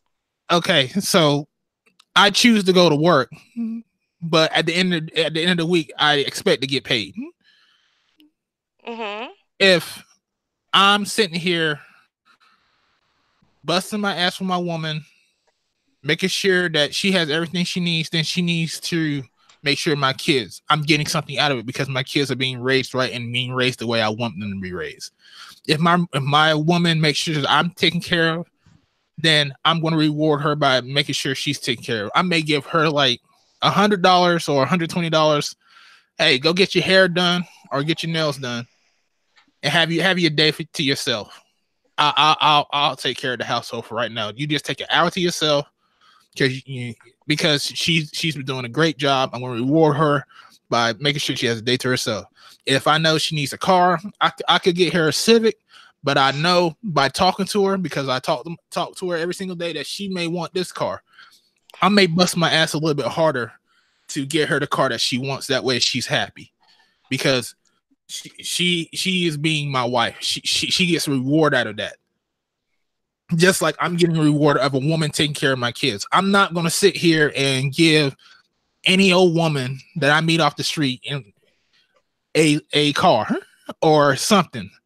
Everybody does something for reward, whether you think so or not. You're just not going to do something big like that out of the kindness of your heart. You're gonna. Yeah, but see, the thing is that, and I don't understand. Maybe it's because, like, because you said you've never been married, so maybe it's a conceptual thing, and maybe once you're married, then you might see the difference in what I'm saying. Because the thing is, right, is that it's one thing if you're doing contract work, or you're going to a job. Well, hey, here's the agreement. The agreement is, and this is the thing, you sign on to a contract, you sign into a job. So you agree to follow these rules and fulfill these duties. And if you do so, they're going to pay you X amount of dollars per hour, or this amount of salary. And so then they pay you, right? So this is the contract you guys have entered into. The contract you enter into with marriage is that you're going to love, respect, and honor each other all the days of your life, and whatever, and then whatever things that you guys have said to each other on this side about how you want your marriage to go. But what it comes down to is that Lexus you purchased for her is not part of that initial contract,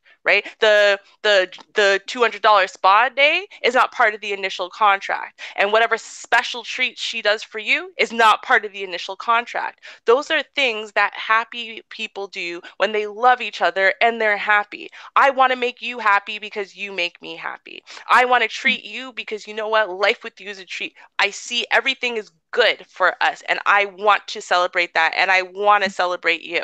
So at the end of the day, again, it isn't a payment for services well done, right? You love each other, you respect each other, and you guys are in a life together. You guys are Can I bonded ask you a together. question?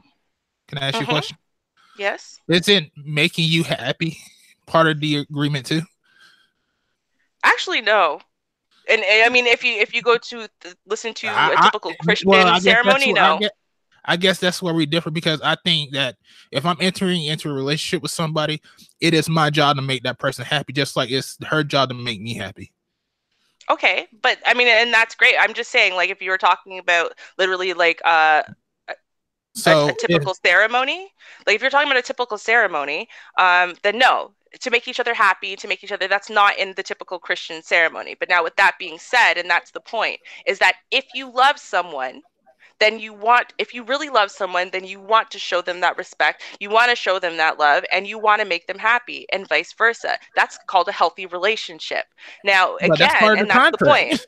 But to me, that's my point, though. But Art, then you're actually disagreeing with what you said, because that's what I said. I said you're gonna. No, you are, because listen, I said that you're gonna buy her the Lexus because you want to make her happy. You said no, it's payment for her taking care of my children. But that's my point. Because my point is that when. Because what I'm saying is that, okay, she wants the car. Well, she has made sure that my kids are taken care of. She has making sure that, you know, the house is in order. She did this, did that, and she made me happy by doing that. And like, oh wow, you know, my kids can take care of. They ain't got no. My sons ain't got no shitty draws. You know, my little girl's hair is all done up. I'm like, oh okay, I like that. And she's done that. It's like, you know what? I'm gonna get her this car. Why? Because my kids are taken care of, my house is taken care of. You know, she made this spectacular spaghetti dinner the other night, and made me just think of her. You know what? I'm gonna work these extra 10 hours at this job. That's so I can get her something that I know will make her happy, because she makes me happy. Exactly. See, I'm telling you, you're literally saying something different than you said.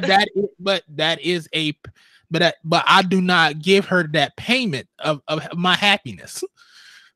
I'm not giving her that payment of happiness just off of nothing. No, but you're not getting what I'm saying. She's earning that.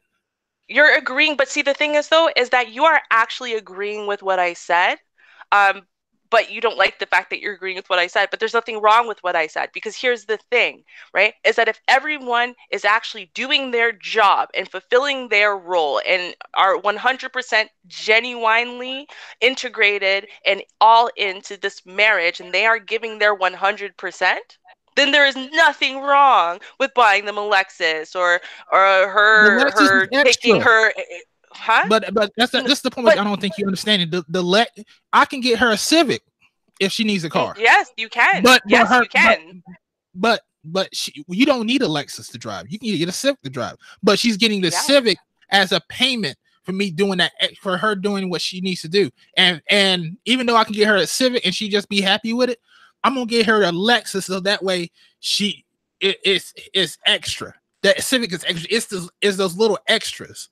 You ever know, right? Like, and you're giving her an extra. Instead of me giving you 3 pennies, I give you a nickel. Because you've been extra good. Right, but see, the thing is, though, is again, you're missing the point that you are making. Like, you're missing the point that you're making, and you don't realize it. You don't give someone something to make them happy because you made them happy or because they made you happy as a payment. It's not a payment. That's what people do. It's called reciprocity. You make me happy, I make you happy. What can I do to make you happy today? Well, that will vary depending on where you are in life and whatever. If she already owns a Lexus, you don't buy her a second one to make her happy. You would do something else. Why? Because she's making you happy. That. I didn't say that. I said that if she needs another car, and I can get her a Civic and be done with it. But I'm giving her a Lexus because she always wanted a Lexus. And I'm working those extra 10 hours because she has made me happy. That's exactly what I just said. The Civic is bare minimum. The payment is the extra. The payment is the extra. Yeah, but see, I think again, you're missing the point that you keep saying because she made me happy, and then you want to go against that and say it's a payment. Like at the end of the day, marriages are about reciprocity. They aren't payments. If you give her that car, right? Whether it's a Lexus or anything else, it is not a payment for her raising her own children and taking care of her own house and taking care of her own husband, because that's her job. That's what she is supposed to do. But the thing is that along with her just doing the bare minimum of what she would have to do, she is engaged all in 100% towards you, towards the children, towards her household, towards her role in this marriage, towards her role being inside of your train on your team. And at the end of the day, that makes you really happy. And so when you're really happy and you feel really appreciative, what you want to do is you want to give back. That's what it comes down to. There's nothing wrong with this generalized concept, and I'm not sure why it is that you have a problem with it when you keep saying it. Like, and I can give her a Civic to reciprocate.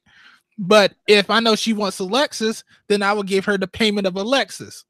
But see, you keep trying to say payment. No, value. No, but it is a greater value because you know what? You want to make her happy. You know the Lexus will make her happy. That's it. Like, there's nothing wrong with this. Why do you have a problem with this? If she's doing bare minimum of everything, she'll get a Civic. Right, because bare minimum is just passable. But because she's making you happy, you want to make her happy. There's nothing wrong with wanting to make someone happy, Art. I could put a CD player in there. There's nothing wrong with wanting to make her happy. That's all I'm saying. There's nothing wrong with it. It's okay. Just embrace the fact that if a woman was doing right by you and you felt really good and you guys were both in love, you'd want to do something nice for her. Because just to make her happy, just to see her smile. Because you know what, you're right. The Civic, she'd be like, oh, thank God I got a car. She'd probably smile and be appreciative because she's a good woman. But at the end of the day, you want to do something extra to make her smile because you know that's the car of her dreams. And you know what? At the end of the day, you love her and she's your wife. And you think that she deserves it. So you worked hard to give her one. There's nothing wrong with the reciprocity of marriage. There's nothing wrong with it. We needed a car. She get us a Civic. All right. Lord Jesus. She can get a Civic. We're going to need to agree to disagree. I don't know, because you keep saying the same thing and you're agreeing with what I'm saying, but you don't think you are. No. I think what you're saying is that we always have to reciprocate our feelings for each other. But what I'm saying is, in my mind, is that even though she may need a car and bare minimum, that's okay, fine. But if I'm looking at, my kids and they're growing, they're doing everything they need to do, this, that, and the third. I'm looking. I guess maybe this is just a guy way of thinking about it. I'm not sure because it's just maybe this is just a guy way of thinking about it. But I'm looking at it like, okay, yeah, let me go ahead and get this Lexus for it. I mean, to me, that seems like that's your payment for being an extraordinary partner of mine. Because I know I can just get you this, but I'm going to work those extra 10 extra hours to get you that. Right, because she wants a Lexus, and you want to make her happy because she's made you happy in life. Because it's the Civic is bare minimum.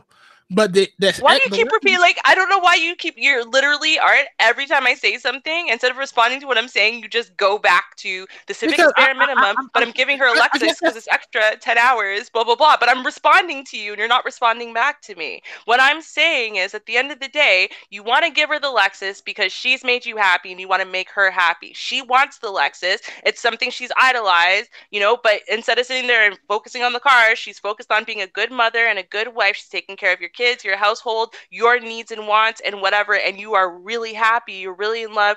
You know what? You want to do something extra for her to see her smile. At the end of the day, that's what it comes down to. You want to do something extra to see her smile, to make her happy. Why? Because she is making you happy. Why? Because you feel like instead of her just doing the bare minimum in life, she's gone above and beyond. She's 100% in. She's 100% committed. She's 100% devoted, and she's not asking for anything in return. So as a result, what you want to do is you want to make her happy. You want to make her smile. She is asking for something in return. What? What is she asking for? A house. No, did she ask for the car? Did she ask for the car, or are you getting her the car? I said if we need a car and we need to get a car, she can get a Civic.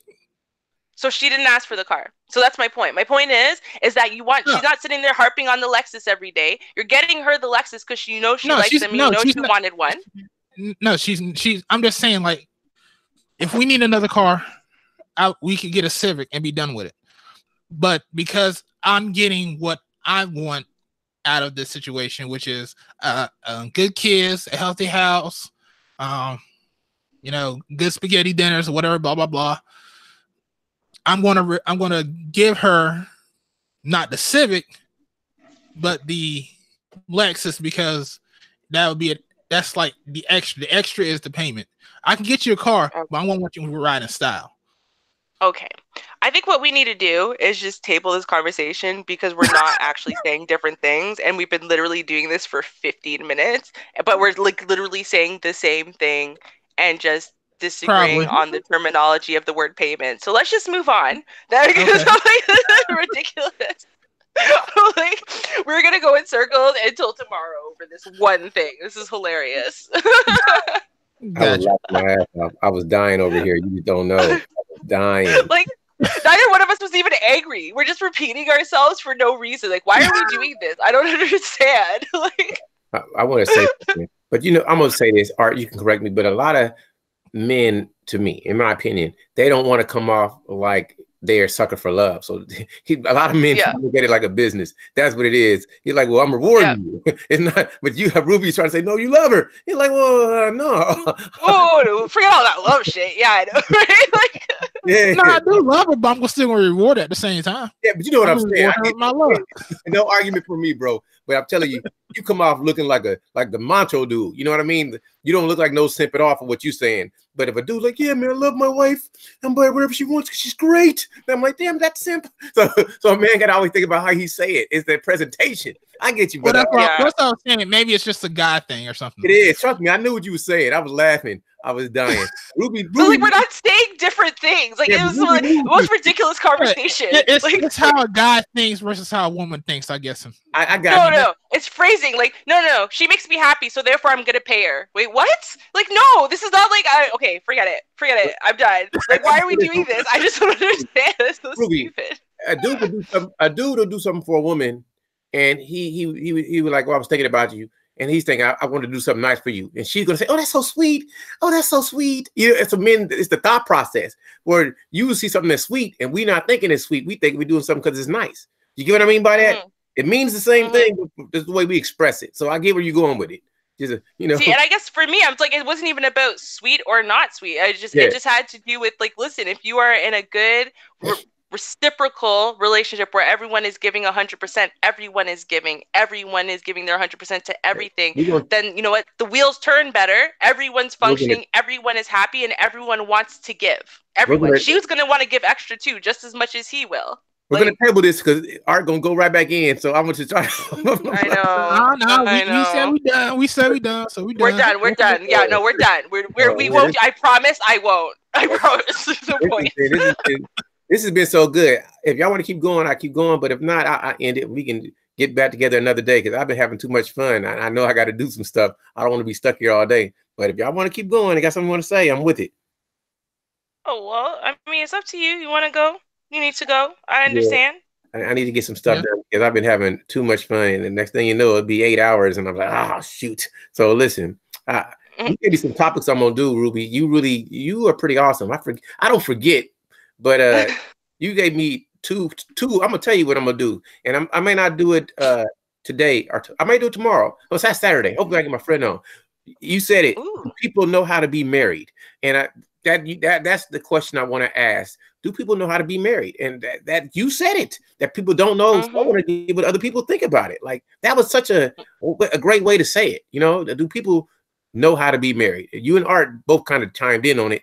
So I'm gonna do one on that one. That's gonna be it. I'm gonna schedule it. If I do it Saturday, I do it Sunday, if not Sunday, Monday. I'm gonna do it. I'm gonna leave that the open one. So I'm looking forward to that. Yeah, that was a great. That was you got me thinking. Brother Art, it's a pleasure, man. It's always a pleasure to see you. My man, Sister Jess, no problem. In the chat. I got to go listen to her video. She just did a premiere. I missed it, so I want to listen to it. Then I'm gotta go work out a little bit and do some other things. But I really appreciate all of you. I appreciate everybody who joined in and listened. I had a pleasure. I'm telling you, when just one person come, it's fun for me. I need to get you more on the Singularity. Ruby, you're pretty awesome. Yes, I have to catch more. Man, I have missed your streams. I really have. I miss your questions. I love your questions. I love it. Trust me. I'm gonna work really hard. I think I'm gonna have to unsubscribe and resubscribe. Maybe my bell isn't working because I'm like, I just didn't think you did live streams anymore because I never see them. I think that's a YouTube thing because I've been missing a lot of notifications too. Yeah, I think so. I don't know what it is, but yeah, no, I'm gonna make an extra effort. When you gonna work on your channel, Ruby? Yeah, I'm waiting. Pardon? Yeah, when you gonna work on your channel? Well, I mean, I dropped a couple of videos no, it wasn't last month. It was February. Still, yes, no, I know. I'm gonna get on it. No, I had a death in the family. And so thank you. So it kind of went MIA for a bit to kind of deal with that and whatever. So now I'm trying to like sneak my way back into the internet slowly.